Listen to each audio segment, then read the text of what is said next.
So, dear colleagues, happy International Day of Medical Physics. I'm delighted, I'm very happy to welcome all of you to this year's IDMP, International Day of Medical Physics, a celebration dedicated to the next generation of medical physics. This year we organize a global event. The title is IDMP 2024, Around the World in 24 Hours, Celebrating Medical Physics. Our aim, the aim, is to bring together colleagues from all corners of the globe in a continuous 24-hour series of events. And I would like to thank Professor Magdalena Stoeva. I think most of you know Magdalena. This marathon, this celebration wouldn't have been possible without her support.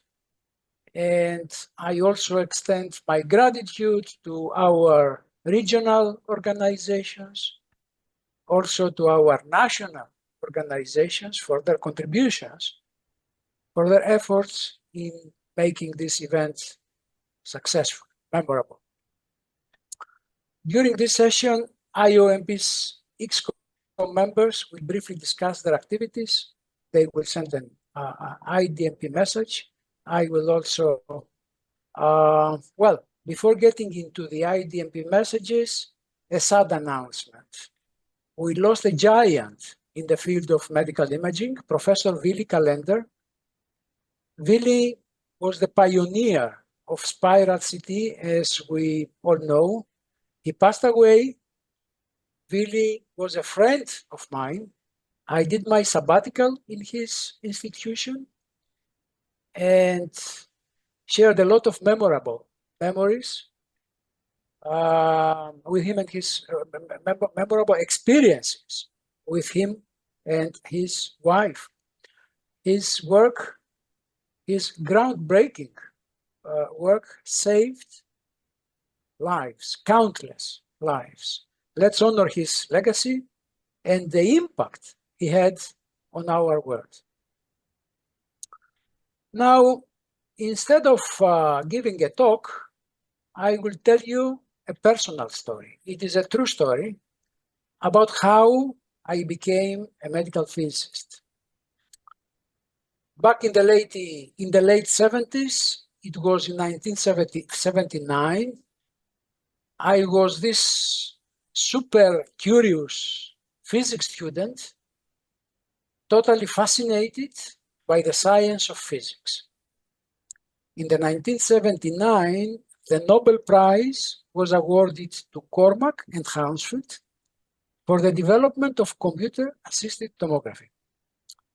And a newspaper article highlighting their groundbreaking work blew my mind. I was hooked.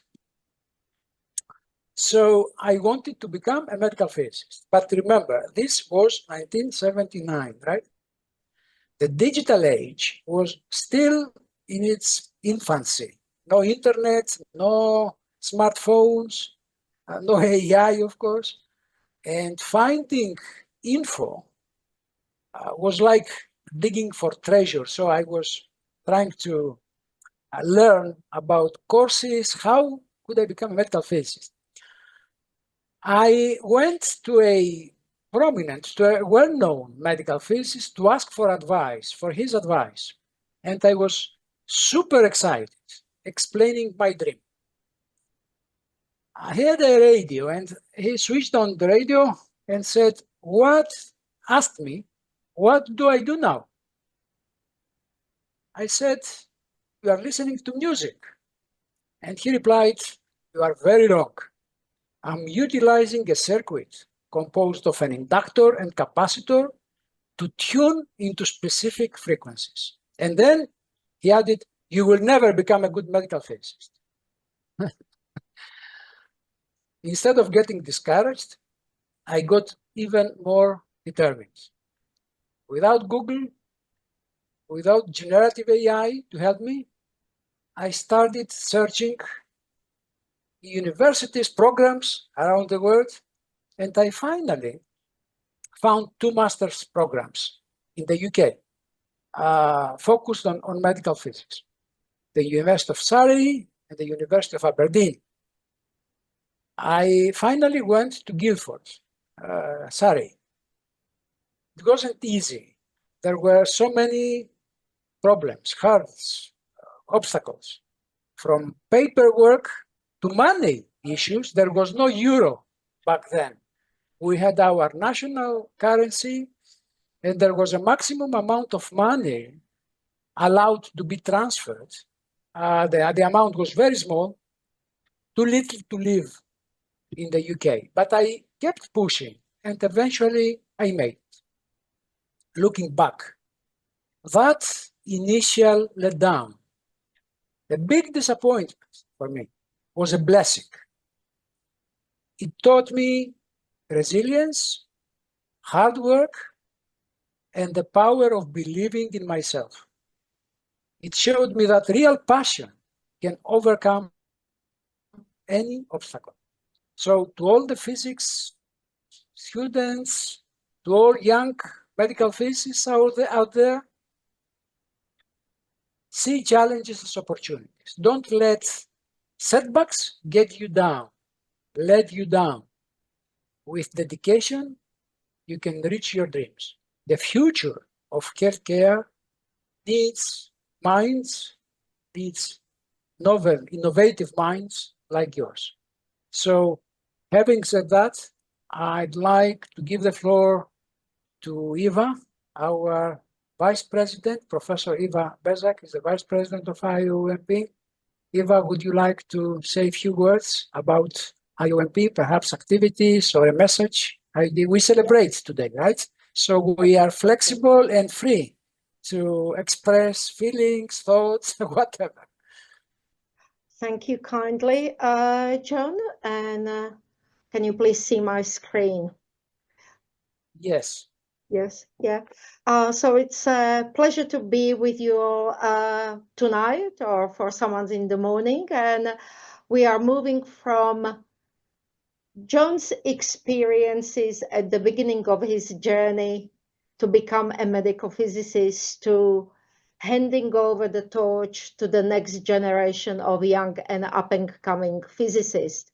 And this is one of the important roles of IOMP, because one of our main missions and visions is to improve education and training of medical physicists all around the world. And it does in turn improve status of healthcare and access to healthcare and diagnosis and therapy for all our patients and their families. We at IOMP are very busy in numerous activities. Many of them are related to education. And perhaps one of the highlights this year for me was the conducting IOMP International School or Intensity Modulated Radiotherapy. That was held about a month ago in the National Cancer Institute in Putrajaya in Malaysia, where IOMP partnered with Varian, the company that provided access to the treatment planning system. And we were lucky to have 30 participants from all around the world, mostly from Southeast Asia, but also included Middle East and Latin America. And our participants not only learned some of the bases of the treatment planning system, we celebrated where everyone finished completing a very complex task of delivering treatment plan for prostate, breast, and head and neck. But I hope that we also created a system of network and camaraderie between all those who participated in the treatments training session. My other highlight was in collaboration with IAEA, because IOMP's other work, we work on the level below the international organization where we relate to regional organization and national member organization, but we also work on the way above from IOMP and collaborate with organizations like WHO, International Atomic Energy Agency, or International Commission for Radiation Protection. And many of us are working with IAEA closely on many projects. I was lucky to be involved in one such project where we hosted professionals in medical imaging from Pacific Islands, where the deficiencies in medical physics workforce and in training and educations are one of the largest in the world. So again, I was very pleased that we could share our experiences and knowledge to potentially empower our colleagues elsewhere within the region. Also, I would like to very quickly finish, as you would have seen throughout the day, the advertisements. One of the biggest events on the medical physics calendar next year will be the World Congress on Biomedical Engineering and Medical Physics, which will be held in Adelaide, South Australia. I encourage you to take a QR code to visit the website, and I'm hoping that we will create a wonderful festival of medical physics, education, science, and networking, and would like to see as many of you there as possible. With that, I will stop sharing and will finish here. Wishing you a very happy International Day of Medical Physics. And it is my pleasure now to hand over to the next speaker. Madame, is that you? Yes. Yeah, our wonderful past president and current president of IUPASM, President Madan Rehani. Thank you. Thank you, Eva. Thank you, John. It's good morning, good afternoon, good evening, as the case may be. It's very exciting to see that IDMP has been growing in importance. When I look back, it was 2013 when IUMP established IUMP. So it's only 11 years, not very long period. And thus the momentum gained has been quite phenomenal. When I think of how things will be in another 10 years, it's a very nice feeling I get. The orientation of around the world in 24 hours in this year's IDMP is giving a new impetus, and it is increasing the visibility of IUMP and of the medical physics. When it comes to the next generation of medical physicists, one challenge to keep in mind is to increase the visibility of medical physics among non-medical physicists, that is outside the profession. And in fact, this is a challenge which is being faced by all specialties, and everyone is trying to cope up with that challenge as to how to increase the visibility outside our own profession. I believe the young medical physicists will keep this challenge close to their heart and do their best utilizing the newer technologies which have been emerging, in particular the artificial intelligence, which of course will find its way. I thank all colleagues in this year's organizing committee, in particular John, Ibrahim, Magdalena, and Chai for the contribution and hard work. And I wish the very best for the medical physics profession. And thank you all and happy IDMP. Thank you, Madan. The next speaker is, if I see, is Magdalena Stowe. Yes, thank you, Madan. Dear colleagues and friends, my name is Magdalena Stoivo, and I'm speaking here in my capacity of the IUMP Secretary General. But usually you see me behind the scenes as the one taking care of the IUMP webinars and emails. So first of all, I would like to wish you happy IDMP 2024 and many more happy IDMPs in the years ahead. IUMP has always been working very actively to promote medical physics and to support medical physicists around the world. But what is even more important is our contribution to the global healthcare. So IOMP activities are in practically each and every direction, starting from science, education and training, professional research. And of course, we do have some pilot activities during the past years, including the IOMP school and the IOMP webinars, and the newly announced EMP hub for early career medical physicists. IOMP activities have always been focused on building a global and strong network. And I can say what we are doing today is also unique. It's a 24-hour event around the world, which has not been done in our organization's history so far. And I see a great potential in this event. And I thank you all for your support and for attending the event. And once again, happy IDMP. So with this, I pass the floor to the next speaker, Ibrahim. Yes, thank you very much, Magdalena. Very well done job. I would like to share my screen for a quick presentation. Everybody see my presentation?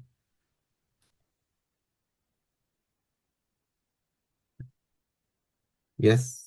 Yes, It's in yes. speaker mode. Okay, yes. Can you turn it into presentation mode, please? Because it is, we can see. Speaker mode. Yeah. Yes. Okay, let me turn this off. Display setting and presentation. Now you can see it's good. Yep. Okay, happy International Day of Medical Physics to everyone. I will thank everyone for participating in this marathon, and thank you for my colleagues for the personal story, John, about becoming a medical physics. Everyone has a personal story. I too was, by coincidence, I became a medical physics. I will tell the story later.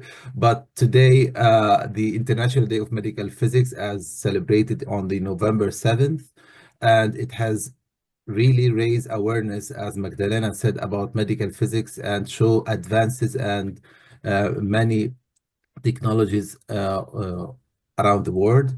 And the significance of this IDMP is the highlight the medical physics role in patient safety and healthcare, and this is our outermost aim. So during the last 11 years, as Madan said, the evolution of International Day of Medical Physics has gone to a very good place.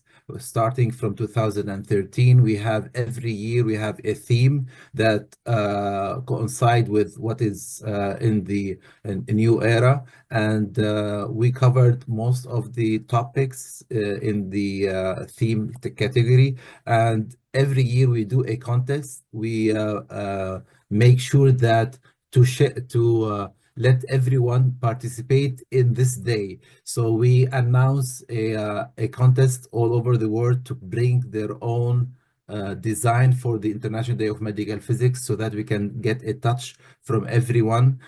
So this is a display of the previous International Day of Medical Physics, and you see the colorful and amazing theme predicted in these posters. And today, this year poster in 2024, we would like to thank Dr. Lavanya Morgan from Rajiv Gandhi Governmental General Hospital and Madras Medical College for winning the poster design contest in 2024. And this is also, again, to the echo John's inspiration is a personal idea that came to where she was studying for medical physics, and she has this poster in her room. Thank you again very much. So inspiring the next generation of medical physicists, this theme resonates deeply with our collective mission to advance the field of medical physics and to ensure the future growth and innovation. Medical physics is a field that thrives curiosity, dedication, and relentless pursuit of excellence. It is our responsibility to pass to these on these values to the next generation and we must inspire, mentor, and support young and inspiring medical physicists, showing them the transformative impact they can have on healthcare and patient outcome. So as Madan said, is established in 2013. We had a lot of key achievements, milestone, with reflecting in the themes that also reflect the different sectors of medical physics, the radiation therapy, diagnostic radiology, nuclear medicine, and also radiation safety. And now we have the development and research on this field. So the global outreach is to celebrate worldwide by professionals, students, and even the public. Now they are more aware of our profession. So the celebrating International Day of Medical Physics globally, as we do this year with the 24-hour marathon, these activities that take place in many countries across the globe. Some people are holding seminars and presentations as we speak, and there is a big public awareness campaign in social media, and we love the song that our colleague from Asia is doing on the media. And for the celebrating globally, we have a very nice program that we are going now. We are in the middle of the day in celebrating this, and we have a half day to go through. So what is the importance of International Day of Medical Physics? And this year, to inspire and support our future leaders, this is to in mentorship and guidance, in educational opportunities, in research and innovations, in community and collaboration, and recognition and celebration, as we are doing. So now medical physicists are now 5 in 1. This is a new definition I try to present here. A medical physicist is a professional who specializes in the application of the concepts and methods of physics to the diagnosis and treatment of human disease, also who engages in research and development to find new technologies by safety means. So this includes the 5 sectors of medical physics, which basically mostly we work in the radiation therapy, but we should not ignore the other disciplines of medical physics, which is also is growing around the world, with the diagnostic, nuclear medicine, health physics, radiation therapy, and research and development medical physics, who works on establishing new innovations. So these 5 sections of medical physics, they work together to enhance the technology in our diagnosis and treatment, to enhance a better cancer treatment with using multiple treatment options, using multiple technologies.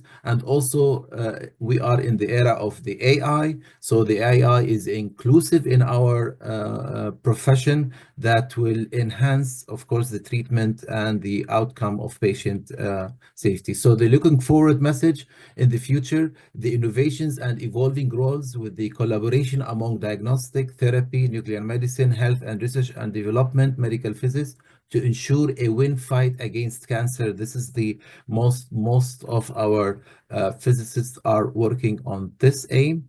The inspiration message I will give in this year is to call for action to appreciate and support medical physics profession across the globe. So all our colleagues from different professions should are invited to participate with our innovation and evolving of medical physics. With this, I would end with Happy International Day of Medical Physics to everyone, and thank you all for being with us in this marathon. I would give the mic to my next presenter, I think Arun. Okay. Mahesh. Or Mahesh. Arun, it's okay. I mean, yeah.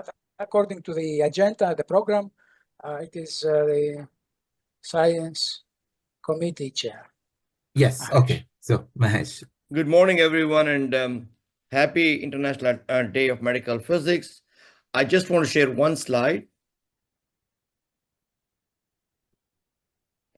I hope you can all see this one. So basically, I want to talk about what Science Committee in the IOMP does. As you all know, IOMP is representing more than 30,000 medical physicists around the world. So the Science Committee responsibility is several, and I didn't want to put all the details. I just want to highlight the most important one. Before talking about that, I also want to share that I'm very proud. Our science committee is comprised of medical physicists from all regions of the world who assist the chair in a several number of things. The main purpose of the science committee is to improve medical physics worldwide by disseminating systematized knowledge derived from observation, study, and experimentation. These are the terms of reference listed on the IOMP website under the science committee. Also, the second important one is to identify the needs for international scientific symposia, research meetings, regional meetings, and or research workshop. The other one is to work on all alternate mechanism that will promote international cooperation in addressing the science needs of medical physics.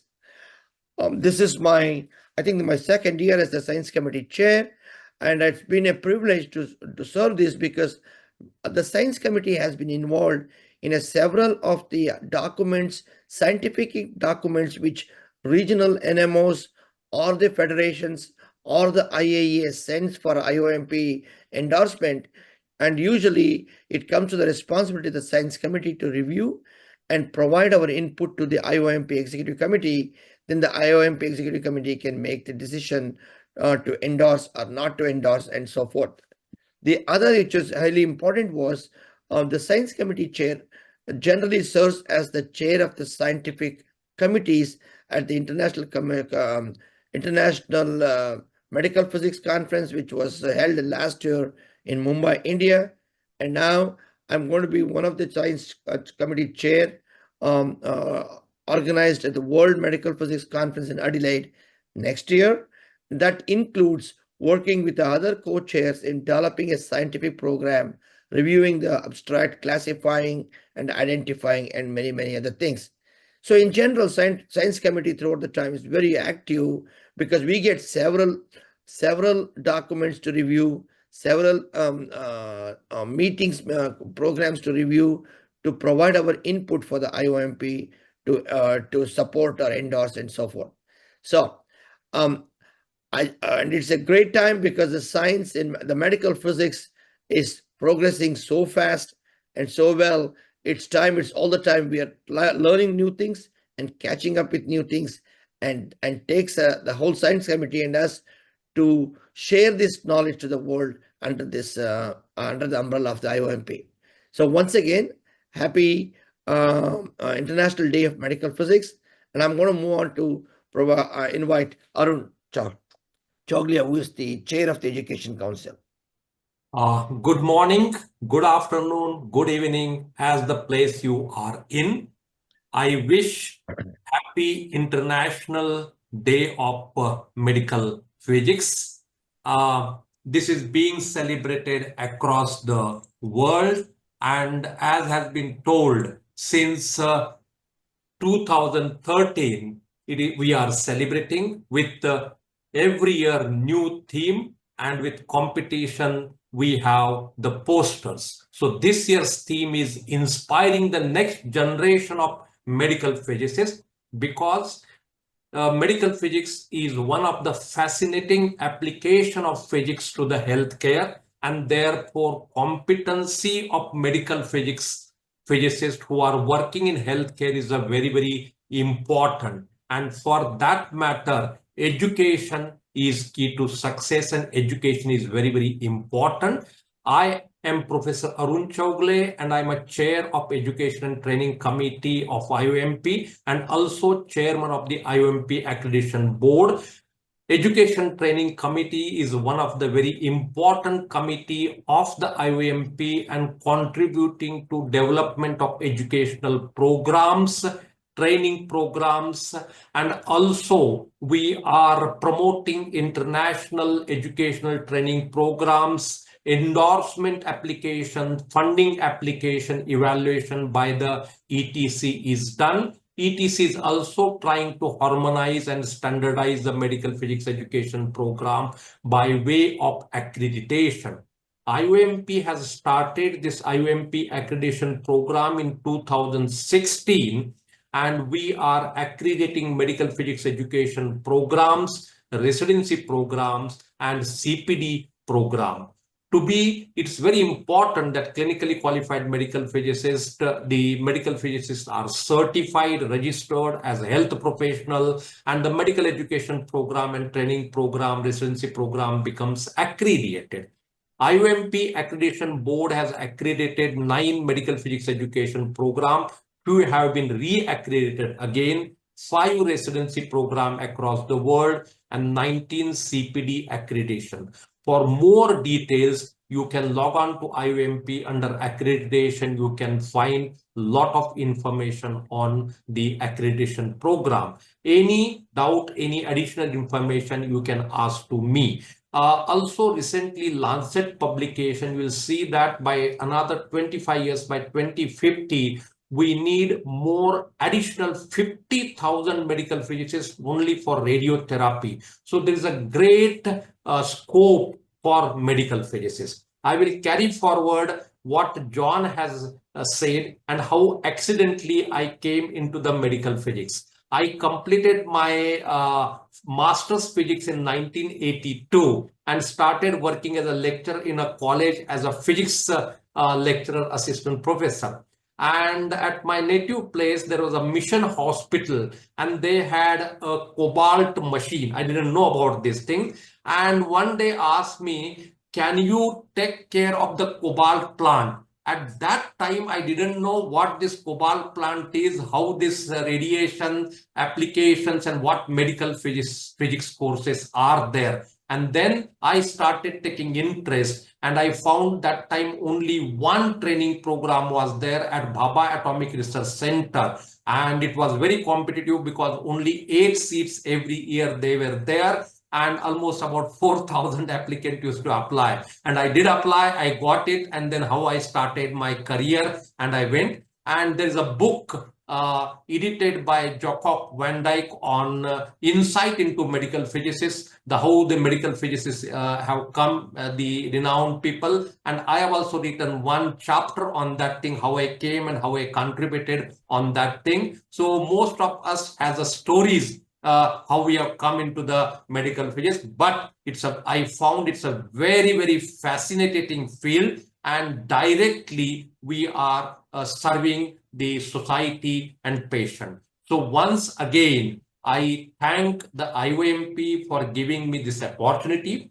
John Damilicus, the secretary, Magdalena, working since 6 o'clock. I joined today. She was there and still continuing. Great job she's doing. Once again, I wish you all very happy International Day of Medical Physics. Long live medical physics. Thank you very much for this opportunity. Thank you, Arun. I think it's Chai's time to say a few words. Okay, thank you, John. I have a slide to share as well. So first of all, happy International Day of Medical Physics. It has been a whole day marathon and I really enjoyed the sessions today. So I take this opportunity to introduce again, our committee is known as Medical Physics World Board, MPWB, and a lot of people confuse between this board with the other non-for-profit organizations, medical physics for world benefits. Yeah, so this Medical Physics World Board is under the IOMP. It's a committee under the IOMP. So this probably is one of the largest committee, okay, because the web subcommittee is also fall under the MPWB, and these are our members here. And I would say that we have a very balanced number of the members from across different continents and also different genders as well. And all of us are very busy, but you see all our happy faces working for the IOMP. So these are the terms of reference for the committee. I will not read out word by word. So basically, our main task is to help to disseminate information from the IOMP to the world, to the medical physics societies. So our main tasks are actually producing the EMPW, which is a bulletin. We produce it twice a year. And we also operating the IOMP website, and we release the newsletter every 2 months. And we have multiple social media accounts to connect with our medical physics societies. And also, we also in charge of to explore more corporate memberships to invite our corporate members to join us. So just give a very brief report what's happening in the past year. So we have revamped our website, and I would like to apologize as well because sometimes the website, due to a very, very heavy traffic, usually when we release the newsletter or when we release the EMPW bulletin, when the traffic coming into the website getting very congested, and then the website will experience some downtime. But luckily, I always got very instant feedback from our members, from our ESCOM members, and also from our members, and we managed to, keep the website run in real time. So from January until today, so this is the latest statistics that I just obtained from our website. We have more than 100,000 visitors. This might be repeated visitors, but the page view is more than 600,000 views in about 11 months or 10 months. So this is quite an amazing number actually. And this is how the distributions who are viewing our website. So United States actually hitting the charts here, and followed by China, India, and other countries. So thank you very much for the support. And we would actually like to hear feedback from all of you, from our members, to improve the website, or to let us know how can we get in touch with you more closely. Yeah. Then about the newsletter, so we release the newsletter every 2 months. So this is the example, and we actually send it out by emails. And these are the statistics that we are getting. Not bad. So the number is quite consistent by month, but somehow in August, we have a highest views, about 20,000. So this is not a bad numbers, 20,000 views worldwide for the newsletter. And then the EMPW, the bulletin, so it's a biannual bulletin. So this one is difficult to keep track of the statistics, but this is a very nice cover page that designed by my committee. So we have a very talented physicist. Okay, he's the one who designed all this cover page every time. And since 2022, so we have this 4 bulletin already released. And if you miss some of them, you can go back to the website and you can retrieve back all these bulletin issues. And I would like to also encourage all of you today to submit your report for your IDMP celebrations, either from your country, from your regions, or from your societies. Please submit a very brief write-up about your activities with a lot of pictures, so we can actually include it in our next bulletin. And this is our social media account. So we have MailChimp is a professionals platform, okay, to how we connect with our members, how we blast out our emails. So currently we already have more than 55,000 contacts. Well, MailChimp is a professional platform and we need to pay for it actually. So currently we are exploring maybe a better or more cost-effective way to connect with more members with a more cost-effective methods. And we also have YouTube. So every month we have the IOMP School webinar, and the recording from the webinar will be uploaded to the YouTube channels. So please subscribe to our YouTube channels, then you can retrieve back all the recordings from our IOMP School. And we have our linking account, we have Facebook, Twitter, and also Instagram. So please subscribe to our social media accounts so that you can get more instant update from us. Okay, so that's all about our committee, and I would like to thank all the EXCO members here and thank all the members for your support. So we hope to continue to serve the members. Thank you very much. So next, I think I'll pass the mic to Francis. Yep, I would want to share my screen as well.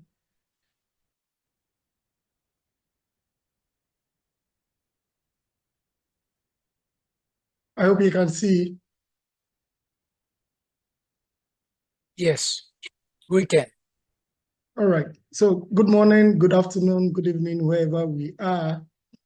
On this occasion of the IDMP, as the chair of the Publications Committee of IOMP, I would share briefly the activities of the Publication Committee. So we can see a tall list of membership of the Publications Committee. In addition to the list you see here, there are about 16 ex-officio members. So it is also one of the biggest committees of IOMP. So by terms of reference, the Publications Committee is supposed to provide for IOMP members appropriate publications, especially for those coming from the low and middle income countries, and then also manages the publication agreement between the IOMP and then the publishers of these journals. And then the Publications Committee also assists regional and national organizations of IOMP to prepare proposals for publications. And we also make nominations for editorial board members for the IOMP's publications and support the operations of the Medical Physics International, the Medical Physics International History Edition, and then the Medical Physics World, as Chai just mentioned. We also have the History Subcommittee as a subcommittee under the Publications Committee, and is chaired by Slavik Tabakov with some other members. And this subcommittee acknowledges the contributions of members of the IOMP who make significant contributions over the years. And it also archives photographs from past and present World Congresses, International Conference on Medical Physics, workshops of the IOMPs, and then also conducts interviews on prominent and current past members, and then digitally archive such interviews. So some activities that are being undertaken, we have, so the Publications Committee, immediately the current executives were appointed, worked with the Executive Committee of IOMP to appoint new editors-in-chief for the Medical Physics International, and then also continued with the publications of the Medical Physics International Journal, as well as the History Edition. So the Medical Physics International has published abstracts of World Congresses, ICMPs, and then conferences of regional organizations. And notably in recent years, we've published the abstracts from the FAMPO conference, which was held in Morocco, the MIFOM conference, which was held in Oman, and then the very recent one, which was held in Mumbai in India, as well as thesis abstracts from the ICTP Master of Medical Physics program. Currently, the committee is busy working towards establishing a new journal of the IOMP to be called the Medical Physics Experiences. And just recently, in the past few weeks, there has been distribution of about 300 print copies of IOMP book series published by CRC Press, Taylor and Francis, to colleagues from the ALFIN, from FAMPO, from MIFOMP, and then the CFOMP regions. And we have also facilitated free subscription of 200 IOMP members from low and middle income countries to the AAPM Medical Physics Journal on an annual basis. The History Subcommittee is also regularly working and updating the IOMP history tables and keeps track record of important anniversaries associated with the history of IOMP and its development globally. There has been several activities in the last year on the 60th anniversary of IOMP, and in connection with this, the committee published as an annex the full book of abstracts of the very first ICMP that was organized in the year 1965. Currently, the History Subcommittee is also working towards video interviews with eminent past and contributors to the development of medical physics globally. So on this occasion of the International Day of Medical Physics, on behalf of the Publications Committee, I would want to wish everyone a happy IDMP, and that the challenge is not only for the elderly, but then also for the young ones, as the future belongs to them. Thank you all.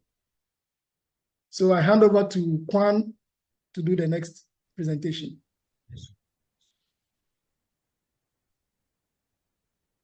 All right, let me share screen.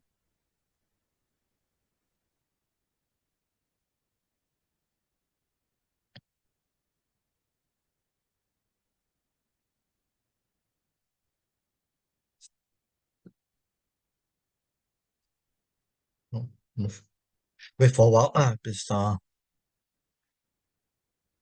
Yeah, good evening. Kwan, the chair of the Awards and Honors Committee. Well, we always have read or seen the movie Around the World in 80 Days. And now we have Around the World in 24 hours. Wonderful. And all of us here, the committee members of the Awards and Honors Committee, would like to wish everyone, medical physics community, happy International Day of Medical Physics.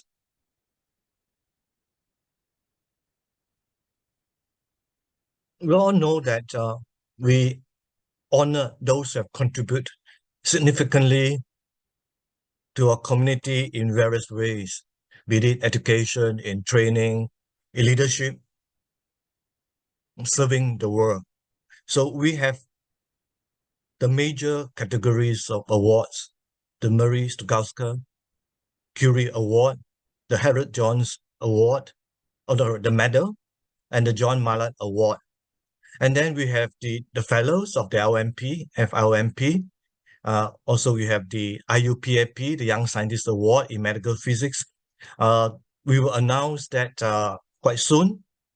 And along with the World Congress, we have the IUPASM Awards as well. We will work together with the IUPASM for this award. And now all of us are waiting for the IDMP Awards. So we have to wait for a couple of hours later, towards the end of these 24 hours, where our president will announce the awardees for this year's IDMP Awards.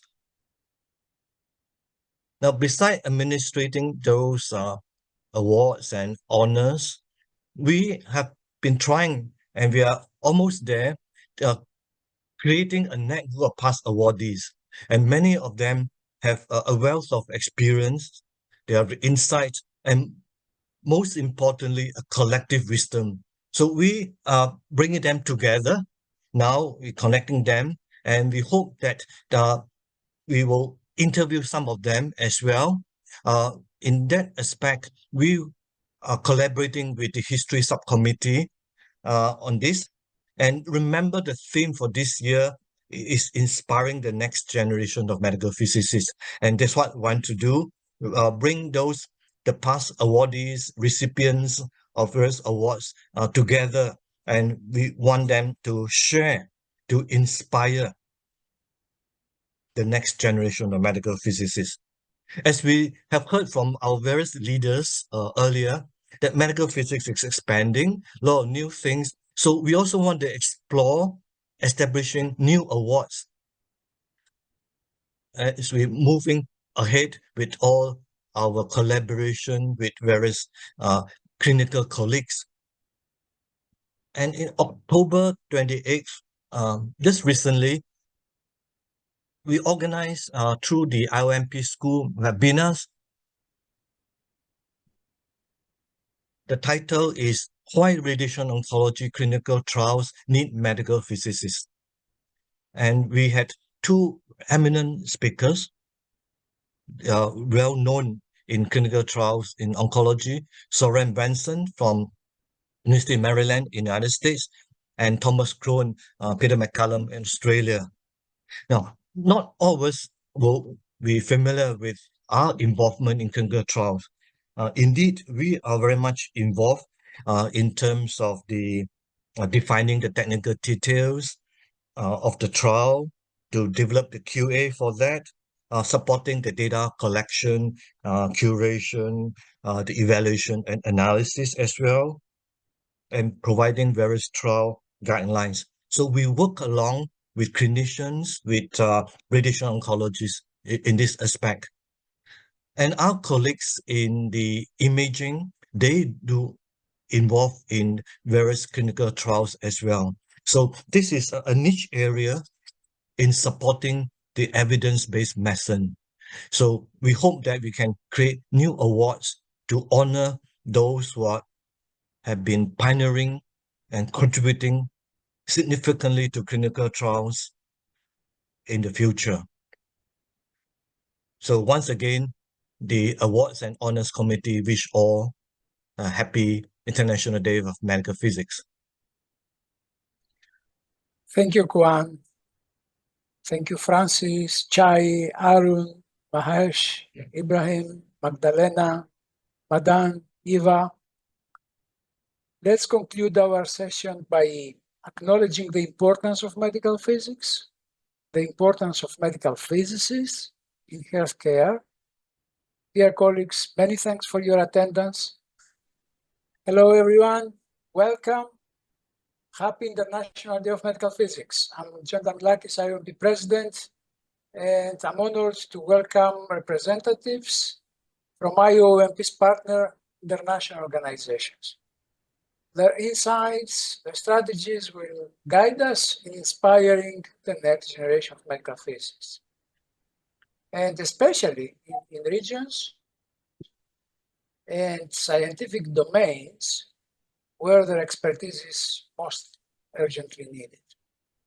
Before introducing the first speaker, I would like to introduce my co-moderator, Professor Stoeva, IOMP Secretary General. I guess most of you know Magdalena, and I take this opportunity to thank her for her invaluable support and dedication in organizing this marathon of IDMP events. Magdalena, would you like to say a few words and introduce the first speaker, please, Dr. Mauro Carrara?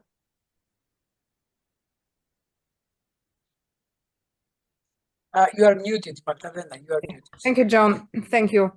Just a few words. IOMP would not be the same with our partner organizations. So our partners and our friends are the ones with which for many, many years we have been facing the challenges to improve our profession and to contribute to healthcare. So I would like to wish everyone happy IDMP, and like I said in the previous session, and many, many happy IDMPs in the years ahead. So with this, I would like to start with introducing our first speaker, and he comes from one of the giants in our area, the IEA. So it is my pleasure to introduce Dr. Mauro Carrara, an IEA officer and the head of the IEA Dosimetry and Medical Radiation Physics section. So Mauro, the floor is yours. Thank you very much, Magdalena, John, for this invitation, and happy International Day of Medical Physics to all of you. Good morning, good afternoon, good evening, good night to all of you who are joining online. So I prepare a 10-minute presentation on the IEA activities in support of medical physics in low and middle income countries. Let me share my presentation. Share the screen. Okay. I think you can. Okay. You are. So am I sharing my presentation? Do you see it? Yes. Everything is okay. Good. Thanks a lot. So actually, the programmatic objective of the dosimetry and medical radiation physics section is to support member states in enhancing their capacity to implement radiation imaging and treatment modalities safely and effectively through optimized dosimetry and medical physics practice. And to achieve our mandate, we take a holistic and synergistic approach to the field of medical physics and radiation metrology, with multiple interlinked activities aimed at accomplishing this objective. So with the aim of achieving safe and effective clinical use of ionizing radiation through best practice and quality assurance in dosimetry and medical physics, we support member states and and medical physicists, particularly young medical physicists worldwide, by and with the development of guidance and publications, all of which are freely available on the IAA website, developing education and training activities, advocating for and supporting the medical physics profession, especially in countries where it is not yet recognized as a health profession requiring a specialized and certified workforce. Organizing technical meetings, the IDOS scientific conference, workshops, and publishing online training material and e-learning resources, coordinating research projects involving low and middle income countries, running dosimetry audits through our dosimetry laboratory, a cost-free service which we provide to LMICs worldwide, performing calibrations and comparisons in our dosimetry laboratory, and also coordinating the network of secondary standards dosimetry laboratories, which are crucial for calibrating ionizing chambers used by end user to measure the dose. So many of these activities are aimed at addressing the shortage of medical physicists worldwide and are achieved in collaboration with or with the support of international, other international organizations, IOMP, and professional organizations, which I would like to acknowledge with this presentation. So we publish guidance, and you might be aware of our codes of practice, but there are also specific publications which are I would like to highlight because of the topic of this presentation today. And in particular, I think it's important to highlight guidance on establishing academic education and clinical training programs with the clinical training programs for the three main subspecialties in medical physics, but also we have guidance on audit methodology for medical physics clinical training program. And in addition to these publications, we have accompanying handbooks and slides which provide guidance and references to training materials. And we are now working on a fourth handbooks on foundations on medical physics. And we are aware that teachers and students are using these handbooks worldwide, and they are very helpful. It's also important to highlight the guidelines that we developed to support the medical physics profession.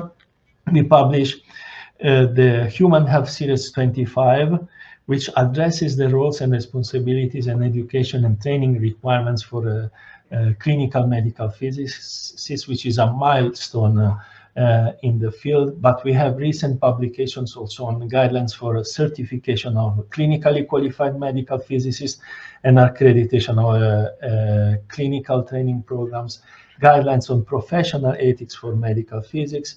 And recently we published also elaborating on the Human Health Series 25 on roles and responsibilities, education and training needs of clinically qualified medical physicists who are or will be involved in the future in using AI-based tools in the clinic. To support medical physicists, we run workshops in collaboration with ICTP and Argonne National Laboratories and with the precious support of professional organizations which are frequently supporting these workshops. As mentioned, we have technical meeting and the IDOS conference, and which are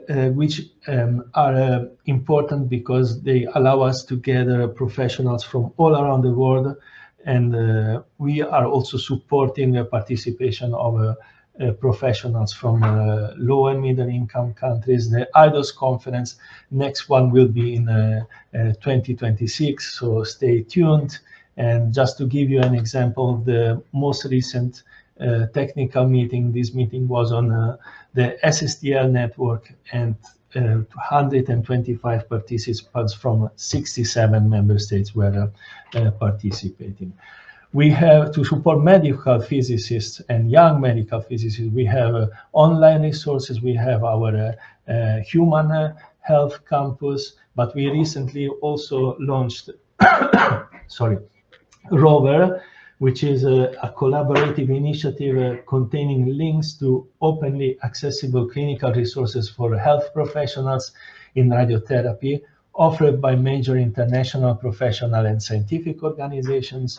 And we have also e-learning materials and modules. So the way the IAA implements their activity is through the technical cooperation program, which is the IAA primary mechanism for transferring nuclear technology to member states. And with regard to the dosimetry and medical radiation physics section, we have around 330 projects involving dosimetry and medical radiation physics. And we have national projects with 132 low and middle income countries right now. So the main objectives of these TC projects are establishment of centers and development of new radiotherapy, diagnostic radiology, and nuclear medicine programs, the implementation of advanced diagnostic and or therapeutic technologies, provision of comprehensive clinical audits, establishment and improvement of quality assurance programs, or the secondary standards dosimetry laboratories and the dosimetry audit programs. And I highlighted here again because this is the main topic focus of this workshop today. We work together with member states on establishing new academic and clinical training programs. And we support also, we provide support to the recognition of medical physics as a health profession. And one last slide, you might be aware that the IAA recently launched a new flagship initiative, which is called the Rays of Hope initiative. And within this initiative, we are working together together with the member states to identify regional anchor centers. These regional anchor centers will be crucial for capacity building, the provision of experts, the drafting of guidelines and best practices, quality audits, scientific support, and for the organization of regional and interregional events. So these are institutions with integrated cancer care and research services. They are regional leaders supporting others in the field of expertise, have shown themselves to be capable of becoming knowledge hubs for the respective regions, and they will collaborate with the IAEA in radiation medicine and nutrition through three main pillars, which is education and training, research and innovation, and quality assurance, addressing the needs in the field of radiation medicine, including also on medical physics. Right now, we have 10 anchor centers have signed, and others are in the pipeline. And this is, again, an initiative to strengthen support to medical physics at a regional level. So with this, I stop with my presentation, and I'm happy then to be part to the panel and answer your question. Thanks a lot. Many thanks, Mauro, for giving us this overview of IAEA activities. relevant to the topic today. And now it is my pleasure to introduce Dr. Colin Martin. Colin is a medical physicist in Scotland. He's an honorary senior lecturer with the University of Glasgow. He is an ICRP Committee 3 member and is representing ICRP in this meeting. Colin and two young colleagues, Luz Eliana and Mario, ICRP mentees, will introduce the ICRP mentorship program. This is a very important program, and I take the opportunity to mention that the IDMP poster design was by a colleague who is an ICRP Task Group 116 mentee. Is that true, Colin? Yes, that's correct. Yes. Laviana. So she's been providing us with some with useful measurements for India, where we hadn't really got a lot of information on the sort of imaging practices. So that's been good. Great. So I'll carry on talk about our mentorship program, as John said. So I'll say a bit about what ICRP is first. So the International Commission on Radiological Protection, we're an independent, international and non-governmental organization. So we're a charity. The reason is that we want to be totally sort of biased. We don't want to have any sort of political involvement. So our mission is to provide recommendations and guidance on radiation protection. So members of ICRP prepare reports setting out the fundamental recommendations, a system of radiological protection, of which all of our legislation around the world is actually based. Also providing guidance on applications of radiation in different areas, including medicine, and also reports containing data and coefficients for calculating radiation doses and evaluating risks. So these reports are based on our current understanding of the science of radiation exposures and effects, and also value judgments taking into account the societal expectations, ethics, and really the experience we've gained in putting the whole system into, or applying the whole system. So I'll say a bit about the structure of the ICRP. We have a sort of main commission, but ICRP members are scientists and policymakers in radiological protection. So the committee members are specialists in different areas. So we have a committee 1 on biological effects, committee 2 on dosimetry, committee 3, of which I'm the vice chair, which is on medicine, and committee 4 on application of the system.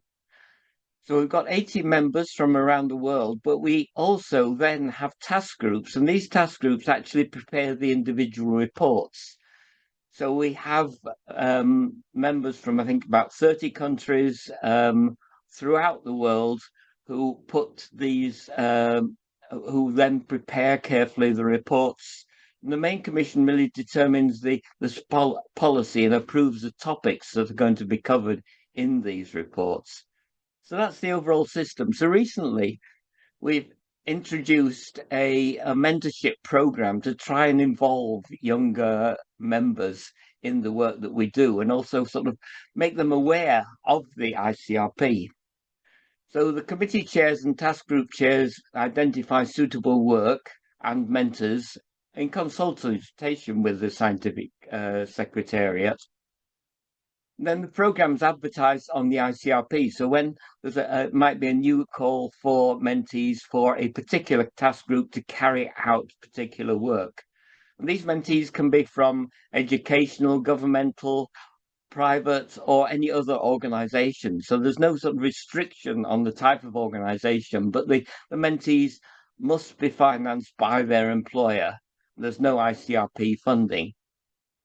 So the written so the mentees then have to put in a written application. They have to put in a letter of interest saying why they want to be involved, a letter from their organization saying that they're willing for the mentee to carry out the work, and then a curriculum vitae. So the appointment's initially for 1 year, but there's a possibility of renewal.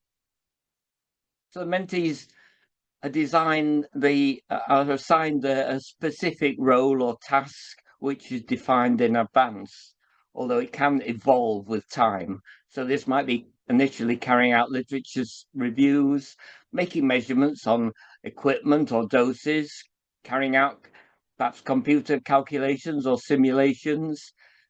And one thing we've found, we got quite a large number of mentees initially, and that's been very useful in carrying out surveys and finding out information about practices in countries that we otherwise wouldn't have been involved in task group 116.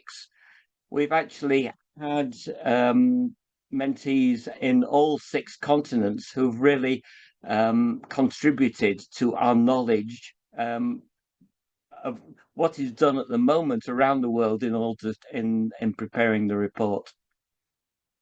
So we've at the moment, Committee 3 has all these task groups looking at particular areas. The ones with red dots, the reports are completed. And I've been involved in the digital radiology, imaging for radiotherapy, and PET imaging. So our committee is really related to medical applications, therapy and diagnosis, and medical research, and also includes veterinary. But I want to hand you over to some of the mentees. I'll hand over at this point to Luz Eliana, who's going to talk about the Human Biomedical Research Task Group. Good day. My name is Luciliana Franco. I'm currently finishing my studies in medical physics at the Universidad Nacional de Colombia, member of the Colombian Associations on Medical Physics and Radiation Protection Officer at the Medellín Hospital. I'm part of the Task Group 126 as a mentees of Latin American as part of the ICRP mentoring program. Next, please. Well, the task group 126 address at work on radiation protection in human biomedical research. It is currently made up of 23 members from different parts of the world, with the participations of the 10 members mentees that who like me contribute significantly to the group's activities. Well, I consider that this experience has allowed me to learn from each of them. Next, please. Well, respect the objective of the task group 126 to provide update guidance science publications 62 considering the social, ethical, and scientific advance that have generated great complexity in biomedical research with the ionizing radiations. As mentees of the task group, our main responsibility is to update the literature, develop questionnaires, establish contact with the relevant authorities or the country or different countries in the regions, distribute the questionnaire and analyze results of the surveys. Actually, I would like to invite you to participate in the survey developed by the task group found in the website of the deadline November 30. Well, in general, being part of this task group and the ICRP mentoring program has allowed me to expand my knowledge and improve my personal and professional skills. I hope to continue contributing to the group's activity and as well as to represent my country in the best way possible. And next, please. And finally, I would like to wish a happy Medical Physics Day to each and every one of you, especially to honor the medical physicists of my country who work hard to make these beautiful professions be able at a national and international level. Thank you. Mario. Thank you, Mario's our Colin. Australian. So, Carry on. thank you, Mario's our Colin. Australian mentee. Welcome, everybody. Thank you for giving me the opportunity and the platform to share my experience of the ICRP mentorship program. My name is Mario, and I'm a medical physicist from Perth in Australia. I'm working mainly in radiology and nuclear medicine, and I joined the ICRP mentorship program in 2020 in the task group 116, radiological protection aspects of imaging and radiotherapy. Next slide, please. So the main objective of the task group is to provide guidance on imaging in radiotherapy. The task group established a really strong mentee network, and we started with 7 mentees in 2020. And over the years, we have grown to 22 mentees today. And the task group did a really good job in engaging us mentees in project. So first project between mentors and mentee, where we conducted an international survey on imaging practice in radiotherapy, where the mentors and mentees gathered data from their local countries and reported back to the task group. After we completed that project, our second project, we actually, the whole mentee network conducted KV-CBCT dosimetry measurements in over 20 countries, and we just submitted our manuscript for publication, and it is under review at the moment. And now, as of this year, or pretty much over the last few weeks, we are thinking about the next project, where we're going to conduct an international patient dose audit. Next slide, please. So the ICRP mentorship program has been a great experience so far. So I've been fortunate enough to be mentored by world-class researchers, which you can see on the photo by Professor Thomas Cron and Dr. Colin Martin. Coincidentally, this photo was taken exactly a year ago on International Day of Physics last year. And they helped me to expand my horizon and learn more about the logistics of big organizations such as ICRP, how task groups are working, how reports are made, how to work in international large research group. Another good thing by the ICRP is that they are organizing regular mentee community meetings where we are able to connect with our fellow mentees, and usually they also invited speakers from UNSCI and other big organizations who are presenting their work. But the most important thing is I had the opportunity to meet amazing people, radiation protection professionals from a variety of backgrounds, get out of my comfort zone. And yeah, it's a fantastic program, and I would highly recommend it to my peers. Thank you. Thank you for listening.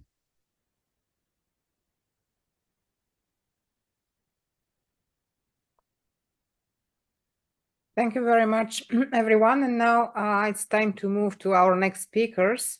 And we have 2 speakers from ERPA. And while I was trying to find the best way to present them, I found a sentence at the ERPA website where they say that ERPA is the international voice of the radiation protection profession.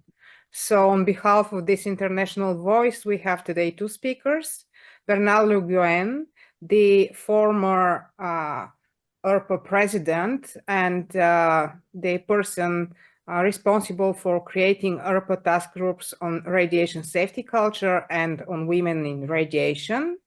And Claire-Louise Chappell, a ERPA Executive Council member who is also the IPM Vice President International.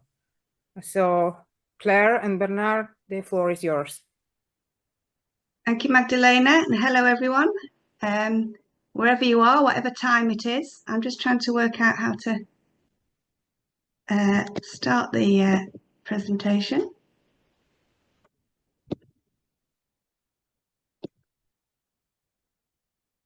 Yeah.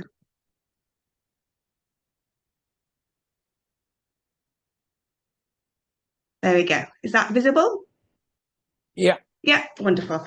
Well, thank you again, and I would like to acknowledge the support of my colleagues on the IRPA Executive Council who've input into this, and thank you very much for giving us the opportunity to give IRPA's contribution to this important day. For the benefit of those that may not be so familiar with IRPA, I'd just like to share this slide to explain that we are the, as Magdalena's kindly introduced us, the Association of Radiation Protection Professionals with associate societies from around the world and a very large number of individual members. And our focus is very much on practical knowledge and experience. So training in skills and competence is really important.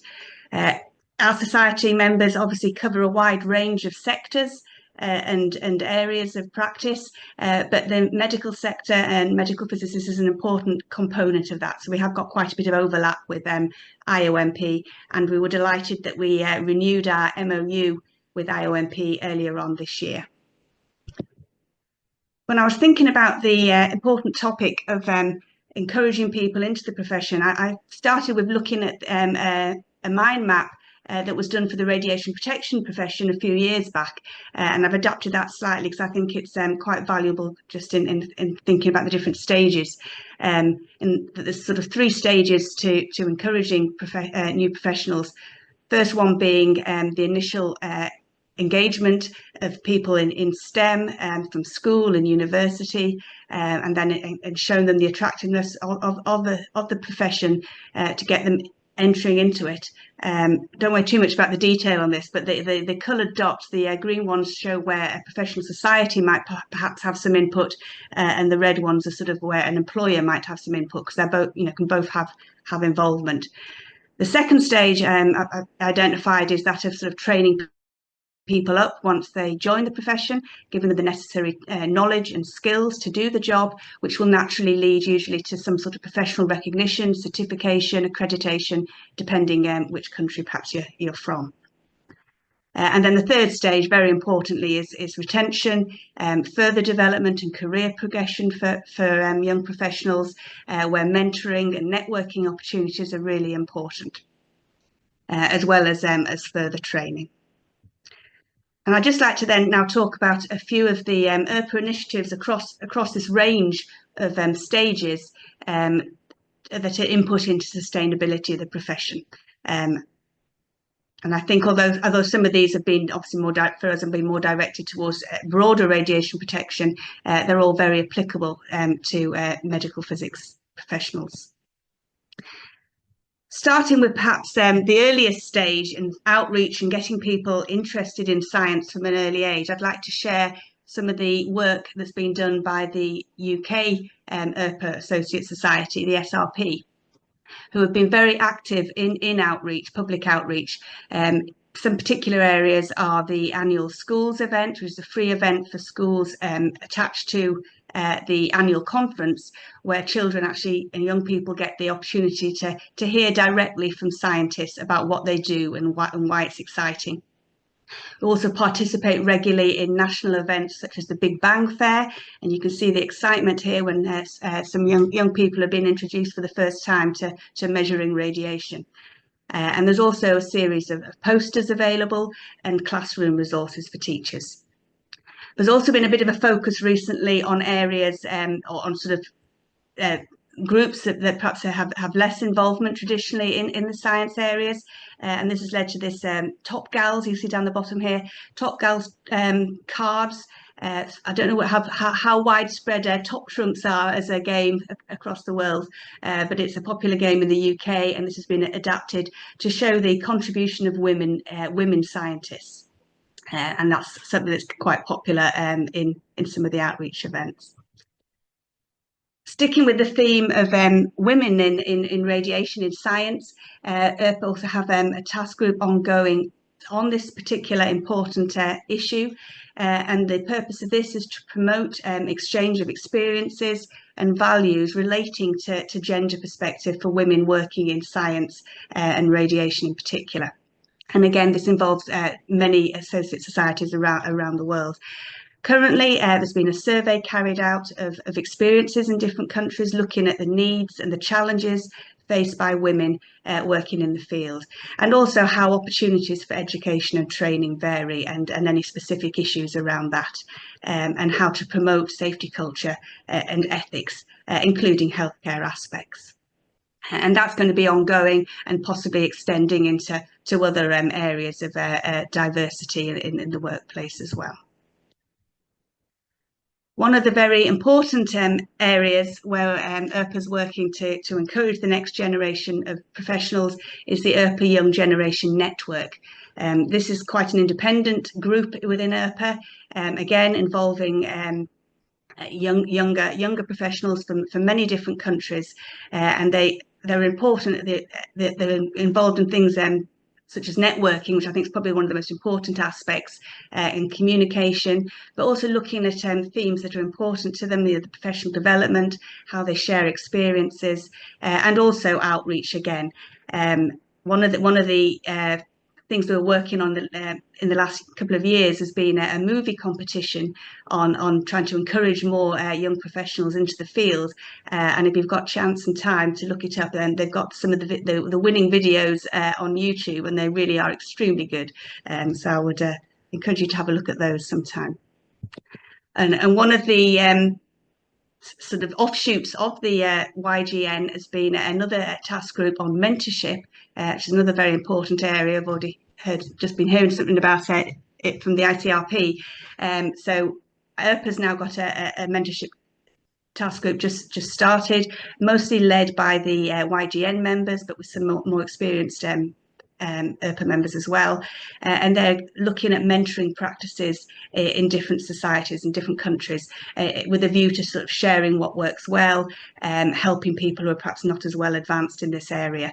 And there's a draft document available on the IRPA website, looking at providing guidance on mentoring practice, with a view to going on to develop more strategies for people to share. I want to say a little bit about another task group that's ongoing, which is the radiation safety culture in healthcare one. I think this is important for two respects in regards to today's topic. The task group's looking at practical implementation of the recent publication that IRPA has been involved in with IOMP, IAA and WHO. And one of the areas that's been important, so again, we've got a large number of people involved from different countries, and supporting each other through improving safety culture in hospitals has been a good way of liaising with perhaps some of the groups from less well resourced areas where they haven't got a big network of local people to help, and so having the cross-country support's been really valuable for encouraging them. And I think another of the important areas of culture as well is just in raising the status of different professional groups and their importance, including the importance of the medical physics role, and why that's important within hospitals. One of the top traits of culture, of course, is education and training, and IRPA's got a number of initiatives ongoing in education and training, and looking at starting a new task group in this area as well this term. So this includes cooperation with other international organisations, facilitating discussions on topics within congresses, and supporting individual initiatives within different societies. We've also got very important standard refresher courses within congresses, and also the Young Professional Award, which is for people in the early stages of their career, given support to come and present their work to their peers and to a wide audience. And this just shows some of the refresher courses that have been carried out. So typically around 2025 in Orlando, we had refresher courses, and then various other educational opportunities, progressive practice and professional experience sharing, which is all very much focused on early career professionals, a way of them extending their knowledge, learning from experience of others in the field. Towards the upper end of the sort of the the mind map I had earlier, the sort of so wanting sort of further development once in the profession and support for developing professionals further. We do provide some guidance on issues such as this is an example of RPE certification, radiation protection expert. There's a document being produced by ERPA for that, looking at different elements of a certification and sharing what's done in different countries, so that there's some guidelines for people who, again, perhaps parts of the world which haven't developed the certification yet, so they've got some guidance on how to develop that and develop their own local professionals. Finally, I want to say a word about the Montreal Fund, which is again an important underpinning bit of work that ERPA's doing. This is a fund that's been going since 1995, and it's specifically to support students and young professionals from developing countries or countries that don't have their own associate societies, to support them in accessing training opportunities. And funding is provided for them to attend ERPA congresses and present their work usually. This fund is completely separate to the sort of ERPA funding itself. There's voluntary contributions from various associate societies and some other organisations, stakeholders. A certain percentage of any surplus from congresses goes into it, and obviously individual donations also welcome. To give an idea of what's done in this recent couple of years, 39 different participants have been supported to attend ERPA congresses. However, at the moment, the demand for support, the requests for support are greatly exceeding the amount of money that's been put into the fund. So we're very much at the point of trying to encourage more donations, and very grateful for any support to this, because this is a great opportunity to support young professionals in their development. So thank you. Thank you, Claire Louise. I don't know if Bernard wants to say a few words or continue with the next person. Or just Bernard? perhaps just first hello to my good friend John, and congrats for this fantastic opportunity. And again, through our MOU, IOMP ERPA is a new occasion to cooperate together, because there is only one important point from my point of view is continue to work particularly on culture. And we mentioned mentorship. For me, it's very important to say a few words. You know, we have the opportunity to take experiences also from nuclear industry. Usually we use always the three words, education, skills, and competencies. And for competencies, you need experience.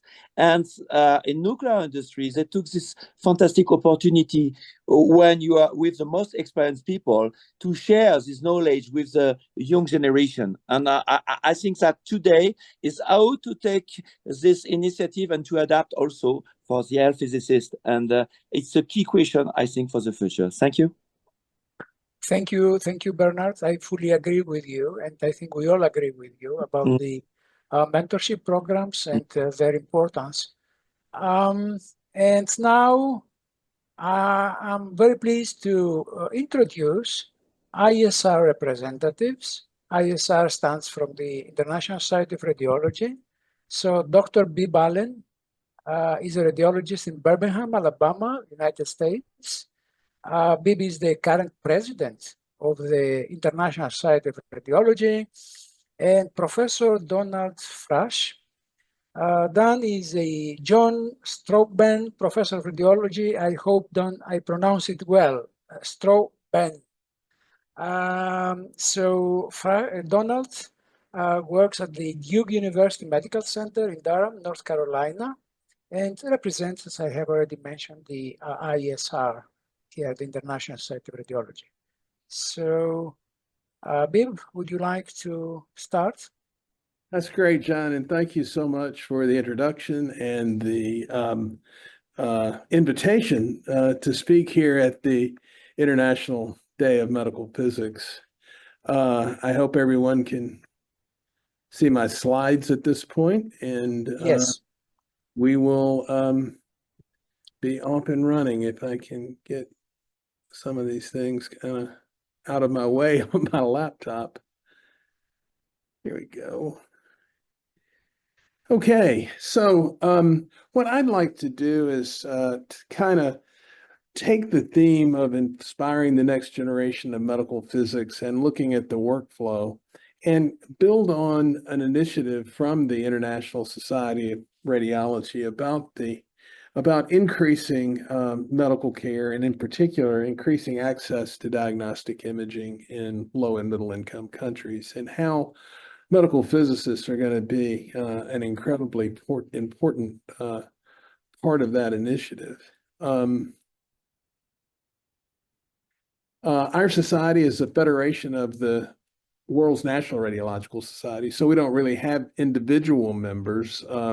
Our missions are to advance health equity by improving imaging care worldwide, promote global radiological quality and safety, and obviously we have a great collaboration with IOMP in that arena, and then bringing quality education to underserved areas. And I'm excited to sort of preliminary announce our radiology centennial, which is going to occur throughout 2025 and 2026 with some meetings and special attentions to some of our stuff. So please be on the lookout for that. And then finally, along with the IOMP, we are non-state actors in official relationships with the WHO and have longstanding practical arrangements with the IAEA. When we look at workforce, and this is, totally for all, I think, radiology professions, we have to sort of balance our needs of what our young professionals are thinking when they choose our various professions. How will it help how do we help their professional development? How do we help their personal development?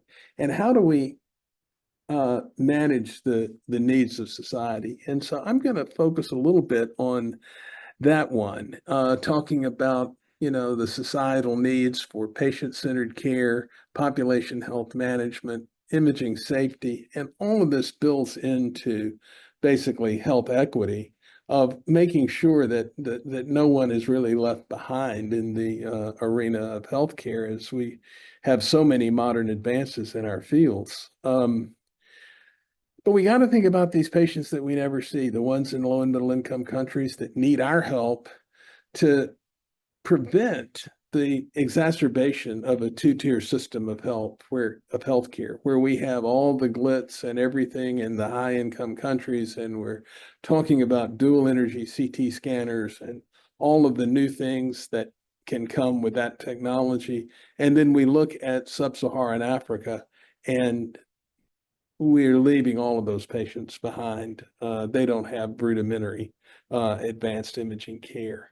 So what will our role as radiology professionals be in that, and what can our professional organizations to do? And just to underscore what we're seeing as some of the problem is, as we slowly but surely address the issues of communicable diseases in low and middle income countries, we're seeing that, just like everywhere else, non-communicable diseases, whether it's cancer, diabetes, neurological disease, cardiovascular disease, neonatal care, and trauma, are all becoming more important contributors of morbidity and mortality in low and middle income countries. And I think that we all know that improving care means early diagnosis.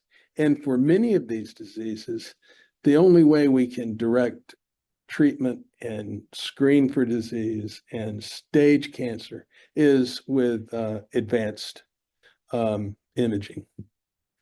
And so then you look at the number of CT scanners and mammography, and it's per million in low and middle income countries, and you can just see really how far behind these countries are relative to the rest of the world. And so in order to improve health from non-communicable diseases, we believe that we definitely need to increase access to advanced imaging and really increase capacity for advanced imaging in these countries with how do we deploy some of that to the point of care. I think that the lack of advanced imaging is limiting the implementation of effective care. Whether it's screening, if you look at lung cancer screening, well, we can't do that without computed tomography. Breast cancer screening, we can't do that without mammography. Cancer treatment, we can't stage cancers without computed tomography, MRI, and PET. Neurological diseases, stroke imaging, all require MRI. So, and we know that if we do that, we can gain a net economic benefit. This was published from the Lancet Commission on Oncology, and the ISR has been working with leaders from that report to be involved in strategies that can do that. And if you see here, just the number of cancer lives that they modeled could save 1.2 trillion just on imaging. And then if you combine the therapy they could get, we're looking at really $2.7 trillion in the value of those lives saved.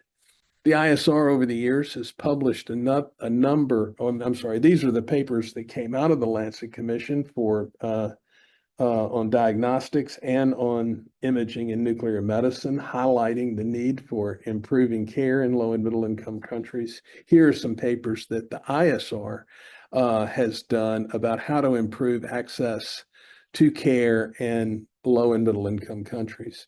And to be aligned with the initiatives of the WHO and some of the other governmental organizations like IAEA and then the national organizations and regional organizations like AFRA, point of care imaging is going to become very important. How do we deliver care to where the people are rather than make the people travel large distances to get care? And when we look at strategies for doing that, one of the things that we have to overcome are the geopolitical barriers.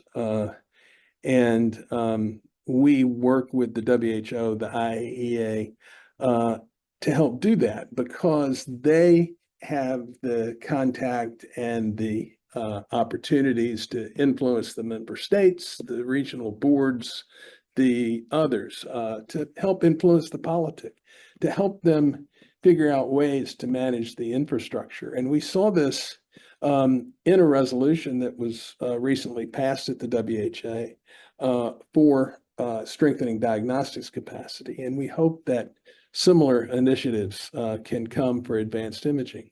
And then once we do that, we have to understand that it may not be that we want to have an infrastructure that looks like downtown New York City. We may want an infrastructure that just has basic electricity. And if we can have an MR scanner that you can plug into wall electricity, so novel equipment will be important. And then the workforce development through training and education will certainly be an important part of that. And I spoke a little bit about the diagnostics resolution that the ISR strongly supported. It was from low and middle income countries, including Eswatini, Indonesia, and the Central African states, will have great impact on communicable diseases. Some of the infrastructure for the care networks and the work with the local countries will be important, and we hope to be able to build on that. We collaborated with the non-governmental organizations that support the WHO in supporting that. Our understanding is that there may be an upcoming resolution that the executive board of the WHO will consider after the first of the year. And so we are closely following that situation and stand ready to support another resolution, because the WHO again provides that point of contact for the member states that we as medical organizations can't really do. So again, it's an incredibly important that we have these collaborations between the governments, the regional organizations, and then the national UN organizations like WHO and IAEA. When you look at some of the recommendations that came from the Lancet Oncology Commission, 2 of those include workforce development and investing in education, training, and workforce. And if you see in this, and I apologize for not having a slide for medical physicists, but this is for radiologists. And if you can just imagine that the technologists and medical physicists would follow this. And so again, the low number of adequately trained physicians and other workforce professionals that'll be needed. So even if you plop all this down right now, this minute, we would struggle to do that. So as we understand the landscape, our initial activity toward workforce will be in part training people to be the trainers. So I think as professionals that are used to having our organizations and our governments have tight standards for safety, and the fact that we believe that we are, of course, the best trained people to do what we do, I think we have to think that a little bit and reimagine that a little bit, and how can we build collaborations to help train the people that are there already as we grow opportunities for radiologists, physicists, and technologists to be available there. I think it's as we say in the United States, chicken and the egg, which comes first. I mean, obviously, if there's no equipment, then there's no need. But if there's equipment, then we need the workforce, and how we do that, and what are those stopgap measures. So we certainly look forward into doing that, because just because we say that there are no physicists or radiologists or technologists, that doesn't mean that we don't have to understand the need for radiological quality and safety, and in particular radiation safety, not only for the patients, but for the workforce. And so I think these educational efforts, and we look forward to collaborating with the IMOP to make that happen. So in summary, we're going to continue our efforts to improve care in low and middle income countries, with the availability and access to medical imaging being at the top of our list. Mitigating the challenges to increasing capacity it's going to be novel, whether it's geopolitical, infrastructure, equipment solutions, workforce challenges. How can we figure out and support people from the region who might want to be medical physicists or radiologists or technologists in their regions? How can we get them the training that they need, whether it's grants to attend schools and get experience outside of the region and bring it back, how we can provide local initiatives that can do that. So thank you again. It's going to be an exciting time as we collaborate with all of our friends. And John, thank you again for letting me talk to y'all today. Thank you very much. Thank you very much, Bib. I fully agree. We need to improve access to medical imaging in LMICs, to radiological, and in general to medical imaging in LMICs, and increase the number of medical physicists to ensure the quality and safety of those examinations. So in my opinion, we need the equipment, as you said, and the regulations, of course, and then the rest will follow. Fine. I hopefully will have time to discuss later about this. Magdalena, would you like to introduce Madan? Yes, thank you, John. Now, on behalf of the International Union for Physical and Engineering Sciences, we have its current president, Dr. Madan Rehani, who is also the immediate past president of the IOMP. And Madan is also the Director of Global Outreach for Radiation Protection at the Massachusetts General Hospital. And he has a wealth of experience in working with the IEA, WHO, ICRP, and a number of publications in leading journals. Thank you, Magdalena. Good morning, good afternoon, good evening, wherever you are, and happy International Day of Medical Physics. I will be giving IUPASM's perspective.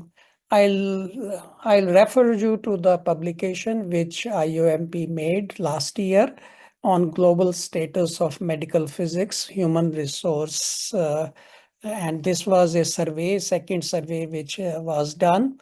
And it showed that there is a shortage, and 73% of the respondents reported medical physicist shortage in their countries, and there is uneven distribution. The lowest number of medical physicists are seen in middle and low income countries of Asia, Latin America, and Africa.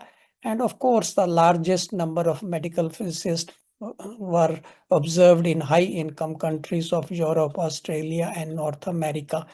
The detailed report is available in the publication, and in the interest of time, I am not going through the tables and figures provided, but the message is contained here.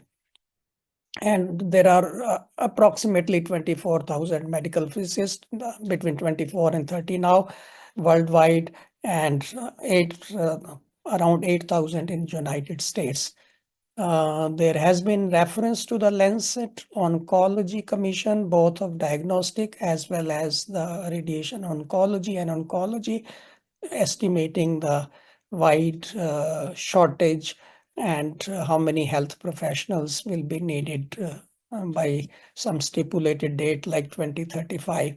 And from the same publication which I referred to a couple of slides before, we had found the number of medical physicists in individual countries per million population, and you can see how much is the wide variation per unit population. Some of the countries on the highest side are Ireland, Sweden, Denmark, and UK comes here, US comes further down.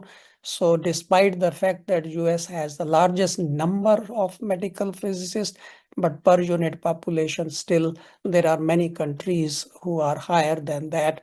And then of course, on the lowest side, you find all these countries. Of course, IAEA makes major investment in programs, and you have heard the perspectives of the other organizations in this. And as far as IUPASM is concerned, the principal objective of IUPASM is to contribute to the advancement of physical and engineering sciences in medicine for the benefit and well-being of the humanity. IUPASM has two constituent organizations, the IUMP and IFMBE, the International Federation of Medical and Biological Engineering. And the president of IUPASM alternates between the IUMP and IFMB. For example, I was president of IUMP in the last term, and I took over as president of IUPASM. And in the next term, the IFMB, current president of IFMB, will be the president of the IUPASM. So alternately between the medical physicist and biomedical engineering, that is how the system works. One of the major activity of IUPASM is to organize the triennial World Congress on Medical Physics and Biomedical Engineering. IUPASM represents the interest of IUPASM members in International Science Council. We are affiliated with ISC. And of course, we have a journal, Health and Technology, which is published in cooperation with WHO. And one of our objectives is also to disseminate, promote, develop the standards of practice in the field of medical physics and biomedical engineering to enhance the quality of the work worldwide. The next World Congress is coming up in 2025, and the last one was in 2022 in Singapore. So in Singapore, we had sessions on tracks on various activities, and one of the track is on medical physics and biomedical engineering, education, training, and professional development. And before that, in 2015, also we had a track on educational and professional activities. And then in 2018, in between also, we had the track. So in all these conferences, we have the track on educational development and professional development. And in the next year conference also, we have a track on education, training, and professional development, including also accreditation and certification. So that provides opportunities for looking at the future developments and for the next generation of the professionals. To just give a glimpse of the past IUPASM's World Congress, it started in 1976 and it has been going every 3 years. I had the pleasure of participating first time in 1994, and then I have participated every 3 years. So as I mentioned briefly, the future conference is 2025, the next one in Adelaide. Then 2028 is going to be in Mexico. We have just called the bids for 2031, and the deadline for call of the bids for submission of the expression of interest is 10th of December.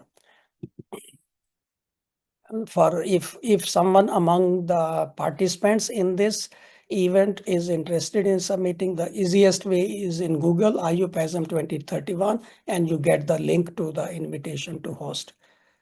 I should briefly mention the journal Health and Technology. Magdalena Stoa is one of the editor-in-chiefs, and we have this opportunity to use IUPASM journal for human resource of this. And finally, to just mention about our executive committee, which is called Administrative Council. The vice president is from biomedical engineering. The past president was also from biomedical engineering. The past vice president was from medical physics. And then Magdalena is also the secretary general from Mexico, the treasurer from biomedical engineering, then presidents of the two constituent organizations, vice president of IUMP, and like that we have some members who are ordinary members from both organization, IUMP and IFMBE. At individual level, like today, there was a talk about mentoring and all that. So at least at my individual level, in my practice at the Mass General Hospital in US, I always have at least one undergraduate science student.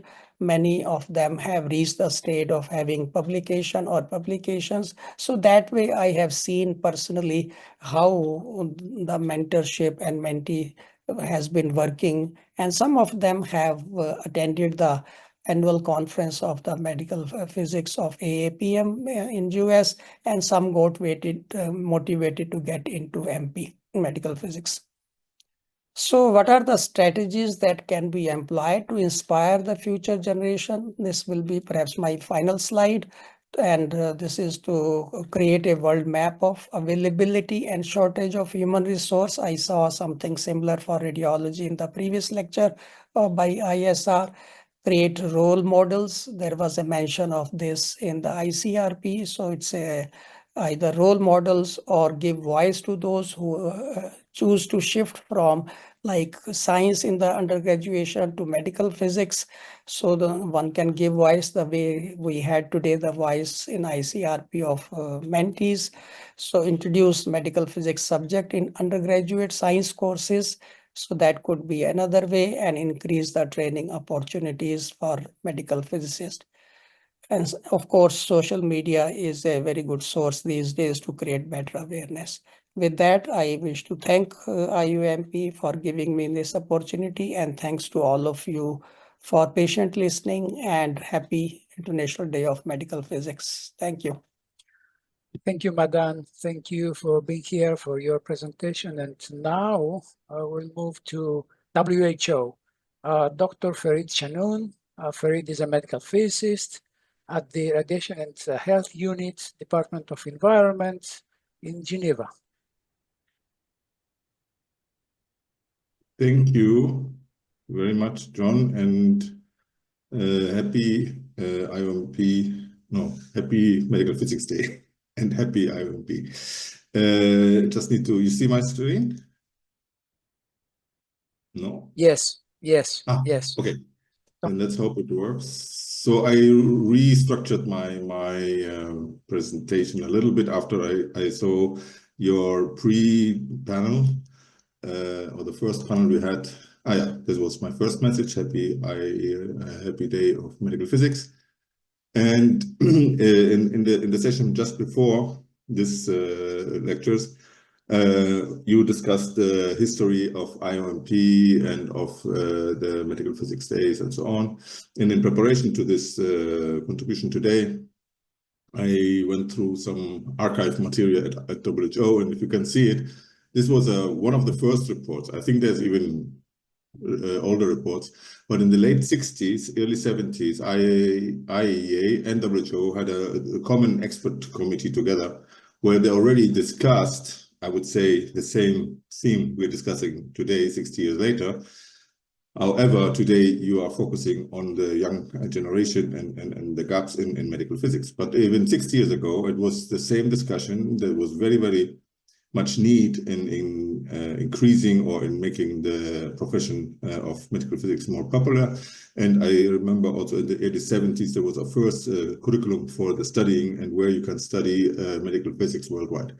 And very interesting in this document from 1968, if you can read it, I don't know, there was a mentioning of the IOMP. At that time, the relatively young International Organization of Medical Physics is expected to become a strong positive influence for maintaining scientific and professional standards and encouraging the development of this specialty. And I think this is in the context of the history committee you have. I think this is a very interesting document. But let me start with the official, let's say, welcome and congratulations from WHO. You see, this is WHO's regional distribution. WHO is a very big organization with over 8,000 employees or staff, and we have 150 country offices, and we have 6 regional offices. But I must say, I only know 2 medical physicists, and you mentioned I am one, and the other one is in the region of Pajo, Dr. Pablo Jimenez. But maybe I'm wrong, maybe there are some others which I don't know.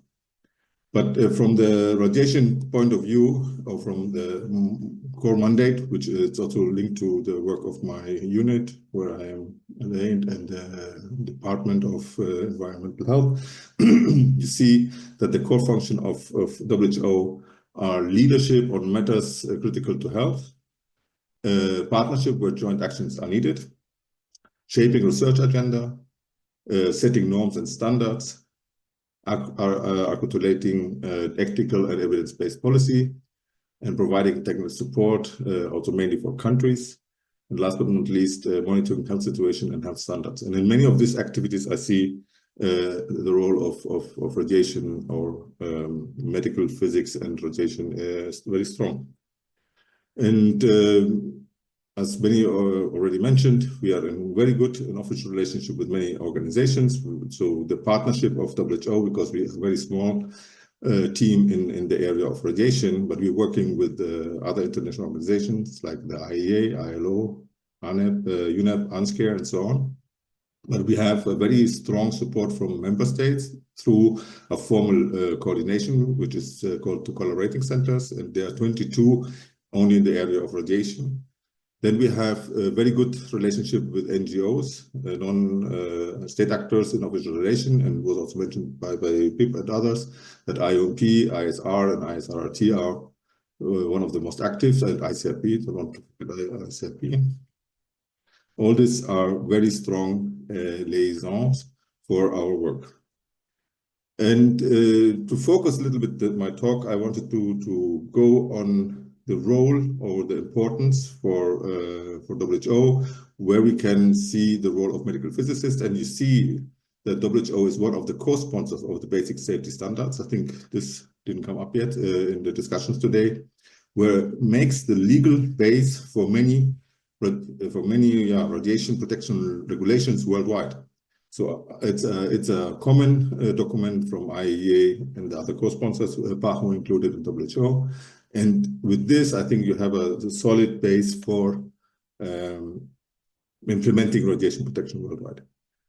And also mentioned by Bib from ISR is the strong political capacities or possibilities which WHO has in approving or announcing resolutions.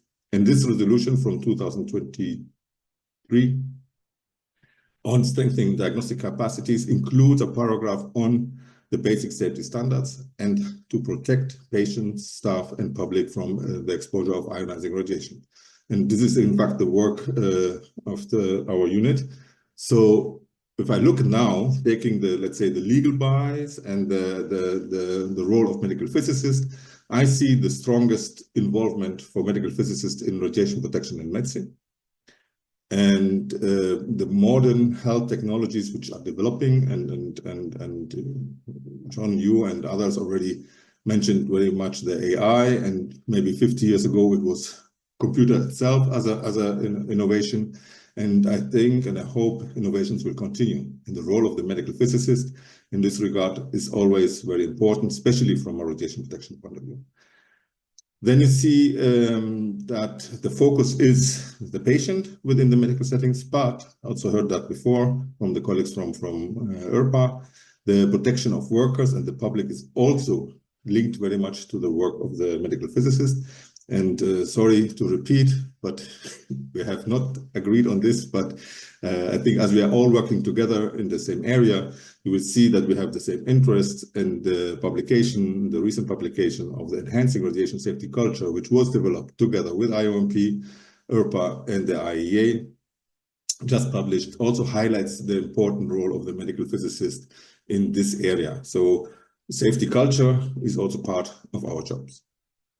And I don't want to forget, and this is really just to remind or to recall that the ball call for action, you see there are 10 actions.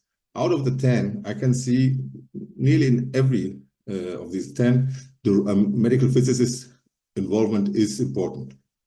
If it's manufacturer contribution, if it's optimization, if it's education, research, data collection, all these events or activities from the call are really important from the medical physics point of view also. And I think here we have let's say, a very good plan to continue our work in this area. And this is also maybe repetitive. This is a nice demonstration of the public health expenditure around the world and by region, over 20 years old, and shown often by my predecessor, Dr. Maria Perez. But it reflects, in fact, what we just saw from Madan and from Bib about the expenditure, about the need of medical physicists. So you can put this one-to-one. If you see if you change the data from health expenditure to medical physicists worldwide, you will get a similar image. With this, I can come to answering the questions, because I don't know if we still have time for the big panel discussion. They are very interesting questions in my view, but it would be very difficult to answer them all, let's say, in a short time. The focus now is on young professions, so make them more attractive. But I think it's still linked to the fact that medical physicists in some areas, not all, is still not recognized as a health profession. And I think this would accelerate and support very much let's say the reputation of the profession. And last but not least, I think when you mentioned it, John, the legal part is very important. So we need to have a legal requirement, and I see that radiation protection, unfortunately, is at the moment the only one. But anyway, I thank you very much for this, and if you have discussions, I'm happy to stay. Otherwise, I thank you very much. Thank you very much, Farid, for your presentation. I hope we'll have some time at the end to discuss those questions. I think it is my time to present something, So can I share, Magdalena, my, someone else is sharing, that's the message I'm receiving. Yes. So- Ferret, please stop sharing. Oh, sorry. I don't know how. Yeah. That's okay. I'm sharing? No, I don't share. You don't share? No. You're I still cannot sharing. share. Stop share. Sorry. I found it. Sorry. Yeah. Okay, great. So I hope you can see my screen. Can you? About to. Can you see my screen? Yes. It's in the slide mode. Okay. Now? John, can you change to slide mode, presentation mode? I have changed to a presentation mode. It's still So not showing. Not yet. normally, Not yet. not yet. So let's wait for a few seconds and then hopefully, no. Otherwise, you can carry on like this. There is no problem. Give me 1 minute so I will stop sharing and try again using another window. Just want to tell Bib, I posted the global status of medical physics research paper you were asking for, so you can open it. Yep. Thank you, Mahesh. Sure. Is it better now? Same. Same. I think you can carry Okay. on like this. Yeah. Yeah. So you see, what do you see? One slide or many? First slide. No, one First slide, slide. but the slides are on the side. It's okay. Okay. It's okay. You can move to the second from Okay, the left. okay, I'll carry on. So over the next 10 minutes or so, first I'll share some exciting things IOMP is doing to inspire the next generation of medical physicists. And then I'll share with you some thoughts about the future of medical physics. So IOMP is cooperating with organizations like ICRP, IAEA, WHO, ISR, IRPA, IUPESM, and this You have to helps. change this. You have to click the slide on the left. I have done that. No. So you still, what do you see now? First slide on the right, but on the left, you can click the left and then whichever slide you are showing, click on the left side.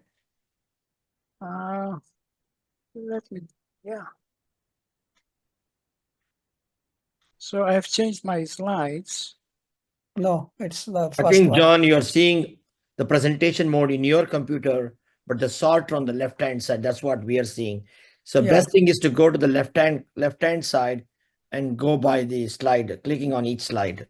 That will be faster. Yeah. Okay.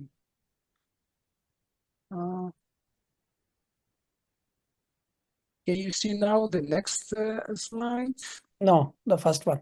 The first one. So I have tried everything. So, well, in the interest of time, I will give you an overview without slides, no worries. And You can stop sharing then. Yeah, sure. Okay, good. So we are cooperating with many international organizations, as I have already mentioned, to help make medical physics and medical physics more visible and attractive. We organize international events like the International Conference of Medical Physics, and we also work with IUPESM, as Madan mentioned, on the World Congress. These events offer valuable learning opportunities for everyone, and especially, of course, for early career medical physicists. And we provide financial support also to help them attend those events. Now, we also, to make learning accessible to everyone, we offer free online courses. And as many of you know, we host webinars. IOMP also combines online theory with in-person training, so students can gain practical experience without having to move far. So we organized a couple of weeks ago, 3 weeks, a very successful workshop in Malaysia on IMRT. And we are organizing another workshop on city dosimetry and machine learning AI in Kuwait in cooperation with MIFOM, our Middle East Federation, in February 2025. We sponsor and endorse many events each year. And of course, this helps young people attend and build skills and connect with the community, with the medical physics, the radiological community, radiation oncology community, and so on.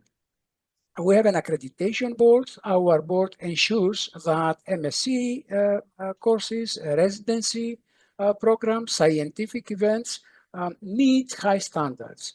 And we also publish books, a very successful series in medical physics and biomedical engineering. These are books, and the Medical Physics International Journal. And we are, as in the previous session, as our publications committee chair mentioned, we are preparing a new journal. So by providing this platform of knowledge sharing, young people, this is very important for young people and for professional developments. Also, awards are a great way to inspire the next generation and honor experienced medical physicists. Later today, we will be presenting the IDMP awards to recognize excellence and innovation. This will happen in about 5 or 6 hours. And I'm also excited to inform you that about the platform, a new platform. We call it Emerging Medical Physicists Hub, EMP Hub. This is new. We made the decision to establish this hub recently. The aim of this platform is to provide mentorship, professional development, networking opportunities, and resources to support the next generation. Unfortunately, I cannot present you my slides because I had prepared some slides about the future of medical physics and where we might be by 2035, for example. So for the next 10 years or so. No worries. This gives us some time for discussion. So Farid, can I ask you to share again your presentation with us? Sure. The questions. The questions. Okay. The questions. Yes. I had in my PowerPoint presentation, but easy. Yeah. It's very Many thanks for including those questions in your PowerPoint. Are you seeing anything? Yes, thank you.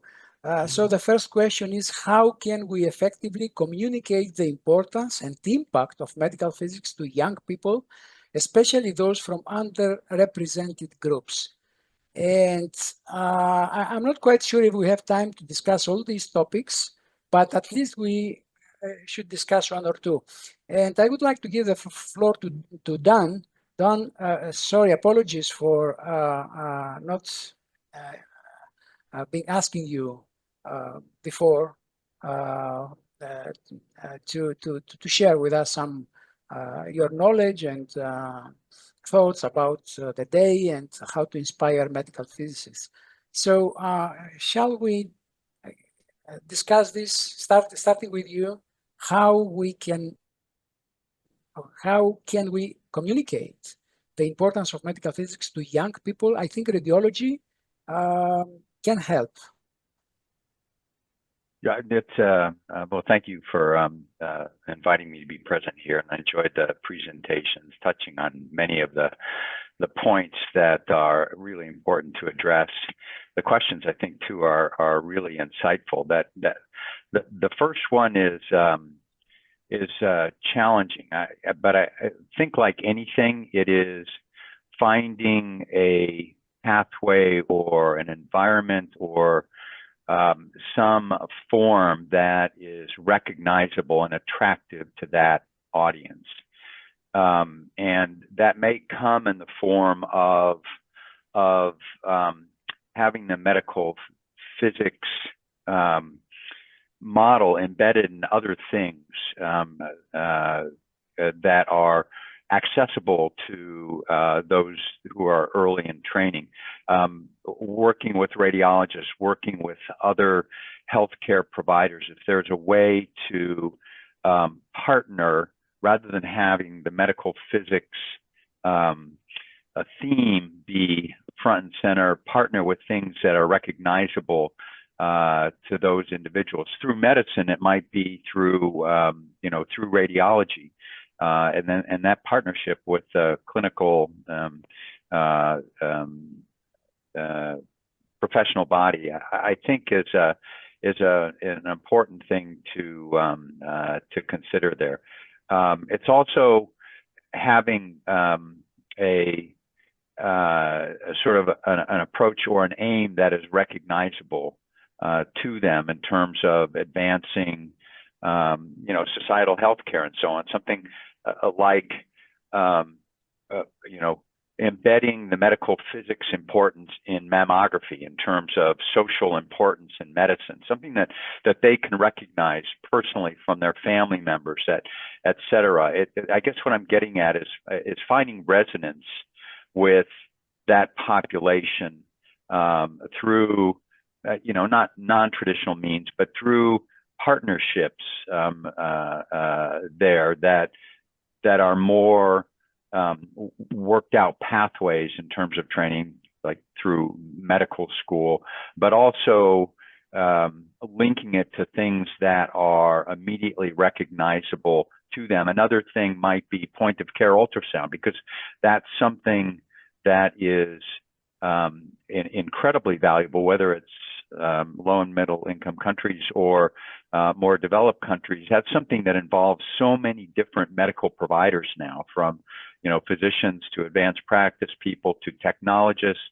et cetera. And it's sort of universally recognized as a valuable tool. So we can say, how can medical physics be involved in that recognizable and attractive technologic application? How can they be involved in a important part of healthcare that's recognizable, such as mammography screening? And then how can the younger people be cultivated through those pathways that are not a direct interaction with the medical physics, career, but partner with other parts of healthcare that are perhaps more recognizable to them? So those are just some first thoughts. Thank you, Dan. Mauro, the agency has raised awareness and has communicated the importance of medical physics in general. What do you think about this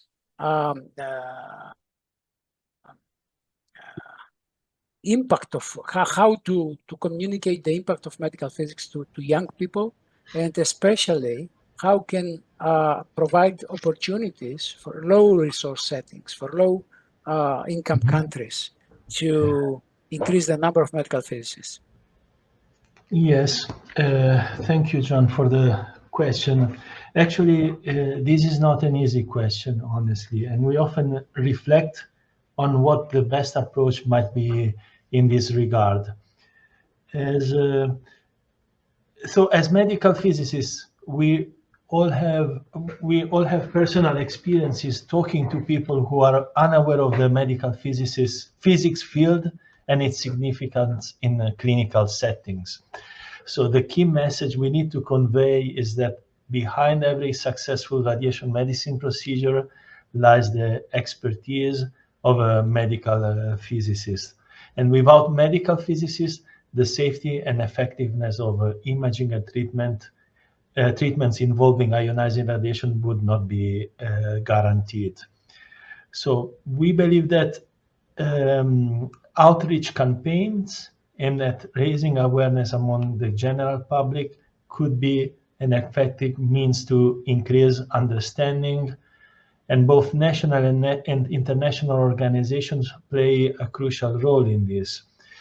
And I can give you an example of one event that we are having here in Vienna, which is the Long Night of Research. It's organized by the IAEA every 2 years here in our premises, and where the doors are open to the public to showcase and explain the IAEA's work in nuclear applications.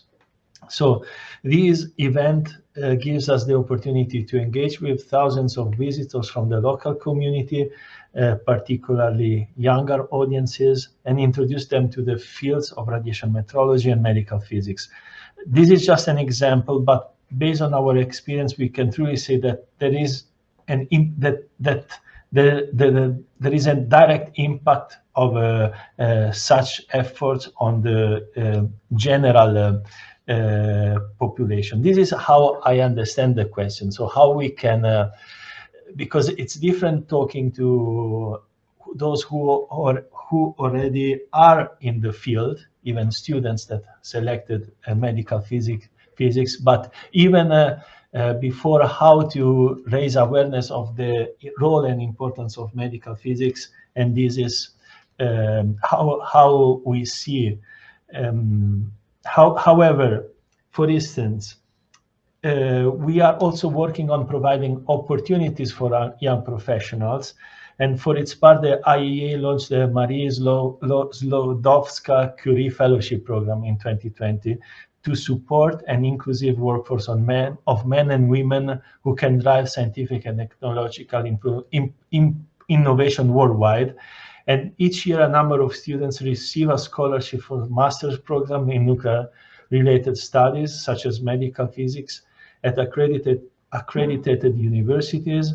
And they also provided with an opportunity to pursue an internship facilitated by the IAEA, or even at the IAEA for up to a year. This is also another activities we are trying to, and we are having to support access to medical physicists to unrepresented groups. Thank you. Thank you, Mauro. Magdalena, I'll give you the. I will my last question, and then I'll give you the floor.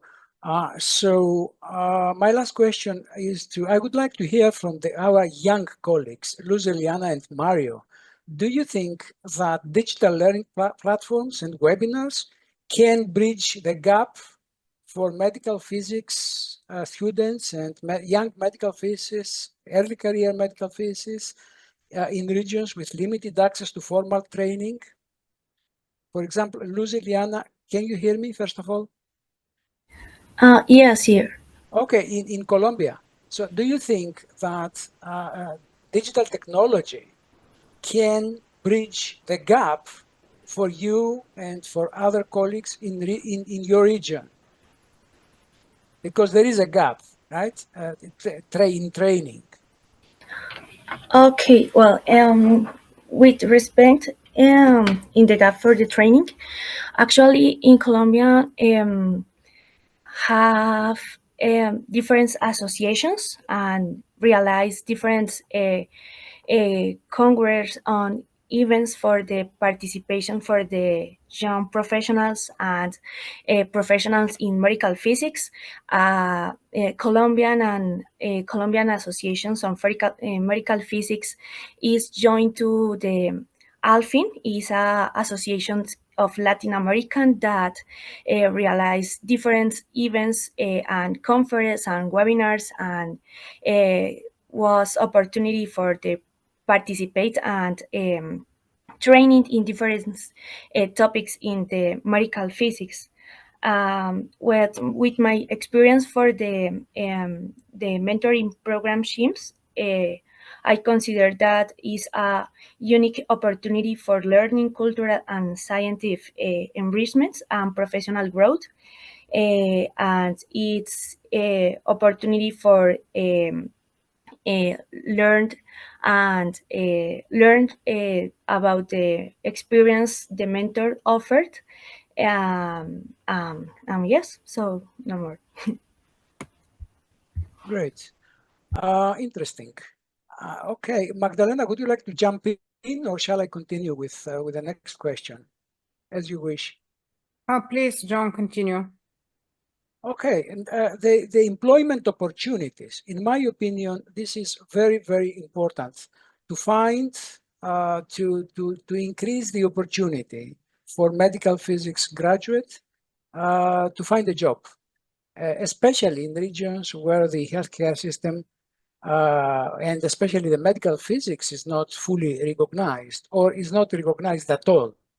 From IRPA, I don't know if Claire Louise or Bernard, do you have an opinion on this? How do you see it?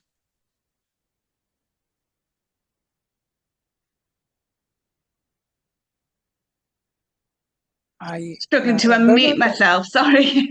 Yeah, it's okay. It's okay. I think this one's probably the most challenging out of all the questions, because I think that to actually have posts available, I think that almost is to do with a culture change within a country, it's a sort of high up recognition of the importance of medical physics as a discipline. So I suppose perhaps in some ways it might relate to a national adoption of regulations or standards in recognizing that it is important, that it's an area where, because there has to be investment, I suppose, to make the posts. So yes, that's difficult. And I suppose the other area would possibly be it might mean sort of cross fertilization, where people perhaps who are in another role have to take on part of a medical physics role or be trained up for part of that as a sort of stopgap until there are employment opportunities directly in the field. I don't know if Bernard wants to add anything to that. Yeah. To ask Mario. Bernard, please go. Yeah, go no, on. just one. Of course, I agree with Claire with comments, but based on my IRPA experience and what we are doing now, it's clearly we have a fantastic opportunity with digital tool to create international network, and through this network, it's opportunity also to share possibilities related to internship or, of course, a job and so on. So, for example, for women in radiation protection, it's a goal. It's not easy to do. It's not easy to update, but it's one of goal to say, well, we have a fantastic community, and so as you well explained, sometimes we have some country where we have no association. It's not so easy to develop and so on, but probably through this connection with digital tools to share not only knowledge, but also possibility to come in Europe, to come in US, just to increase the level of experience, not in your country, but also in other country through this network. So networking is the key. Bernard. It's a key point. Indeed, that's what we're trying to do by cooperating all international organizations. Don't send a message, but before that, I would like to ask Mario if you are happy in Australia. Australia is a very well-developed country. So are you happy with the employment opportunities? I'm talking about medical physics and medical physics. Is that what are you okay with the situation in Australia? I would say generally speaking, it's good because many universities have open days and start early on with high school students and bachelor students to make awareness of the professions. So I even remember going myself to those and seeing those. So the awareness is a good point, starting point. And then also, it also comes down to, in Australia, it's also good. Every major city has a dedicated medical physics master's program, which is also important because I can believe in other countries, there's the physics degree, but as you know, physics has a variety of opportunities and fields. So I think if you have dedicated medical physics programs in university, that helps a lot making awareness of the program. And then also our college in Australia, if you can join as a student member or affiliate member, and they send out, in terms of employment opportunities, regularly emails out to all the members, making awareness of residency and registrar positions available across the country. Thank you. An interesting message from Don. Is there in existence, or is it possible for IOMP to create a recommendation for global medical physics responsibilities that would help to prevent the assignment of other duties to them? For example, MP graduate who becomes only a radiation safety officer rather than application of their entire portfolio of expertise. This would then be a more attractive job opportunity. Mahesh. Oh, thank you, John. I just want As to a add. science committee chair, what is your opinion on this? Yes, thank you for this It is opportunity. a real issue, right? To share my, can you hear me? Yeah. Yeah. Yes. Okay. Thank you for the opportunity to share my comments. This is a big issue where I think panels such as this one can really provide solution. And one way is like I'm really see that the growth of medical physicists, especially in imaging, needs key support from respective radiology societies in their respective countries. When the radiology societies or the radiation oncology societies automatically start working with the local medical physicist, that symbiosis can help to further strengthen and go to the regulators to enhance the role of medical physics. As Don said, we could not be just confined to radiation safety officer because that is a defined job criteria, but we need to expand the role of medical physicists. And I strongly feel that one of the way to do is like, we don't need to work in our own silos, but working across with our physician colleagues can really help to demonstrate, thereby creating more pathway for the medical physics. Thank you, John. Thank you, Mahesh. Time flies. Colin. Colin has raised his virtual hand. So let's close with Colin's remarks and Ferit. Okay, Colin and Ferit. Colin, would you like to say something? Yeah, please go ahead. We can. We in the our latest publication on optimization in diagnostic radiology, we wanted to emphasize the need to bring medical physicists in. So we actually had 4 sort of levels of development of the optimization of radiological protection strategy in digital imaging. So we had D as a preliminary, basic, as C as basic, B as intermediate, and then A at advanced. So A would be the more advanced countries with all the facilities available. But at the basic C level, we put the need to have a medical physicist in place working in diagnostic radiology. And I mean, I know there's even quite advanced countries.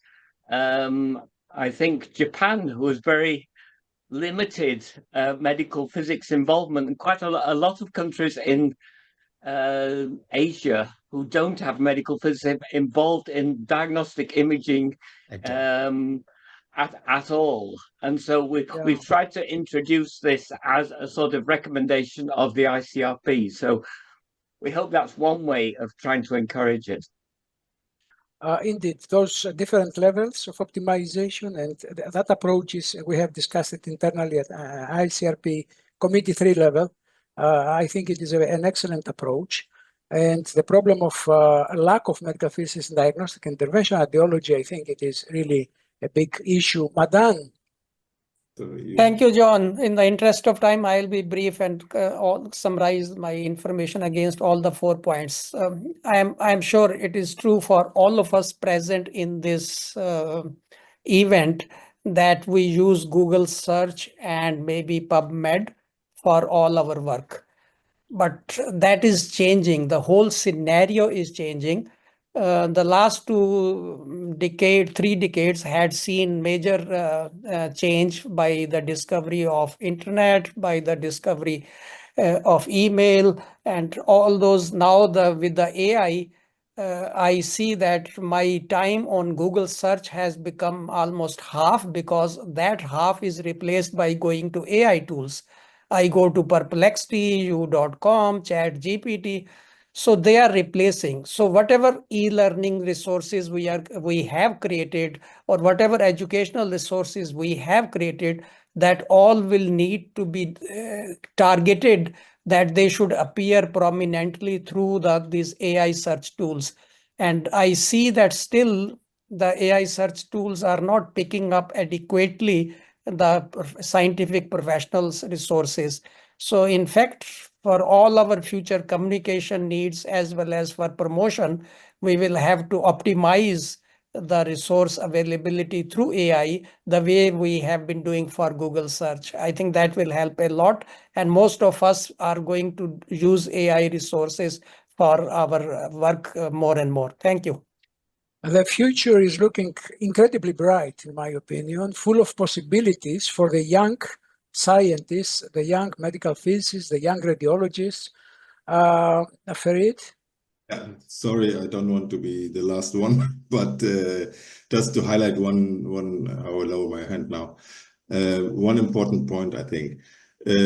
From my own experience as medical physicist working in radiation protection in a ministry, and it's over 20 years ago, our success was in Luxembourg to implement medical physics in the hospitals only through law, only through the regulations, you know.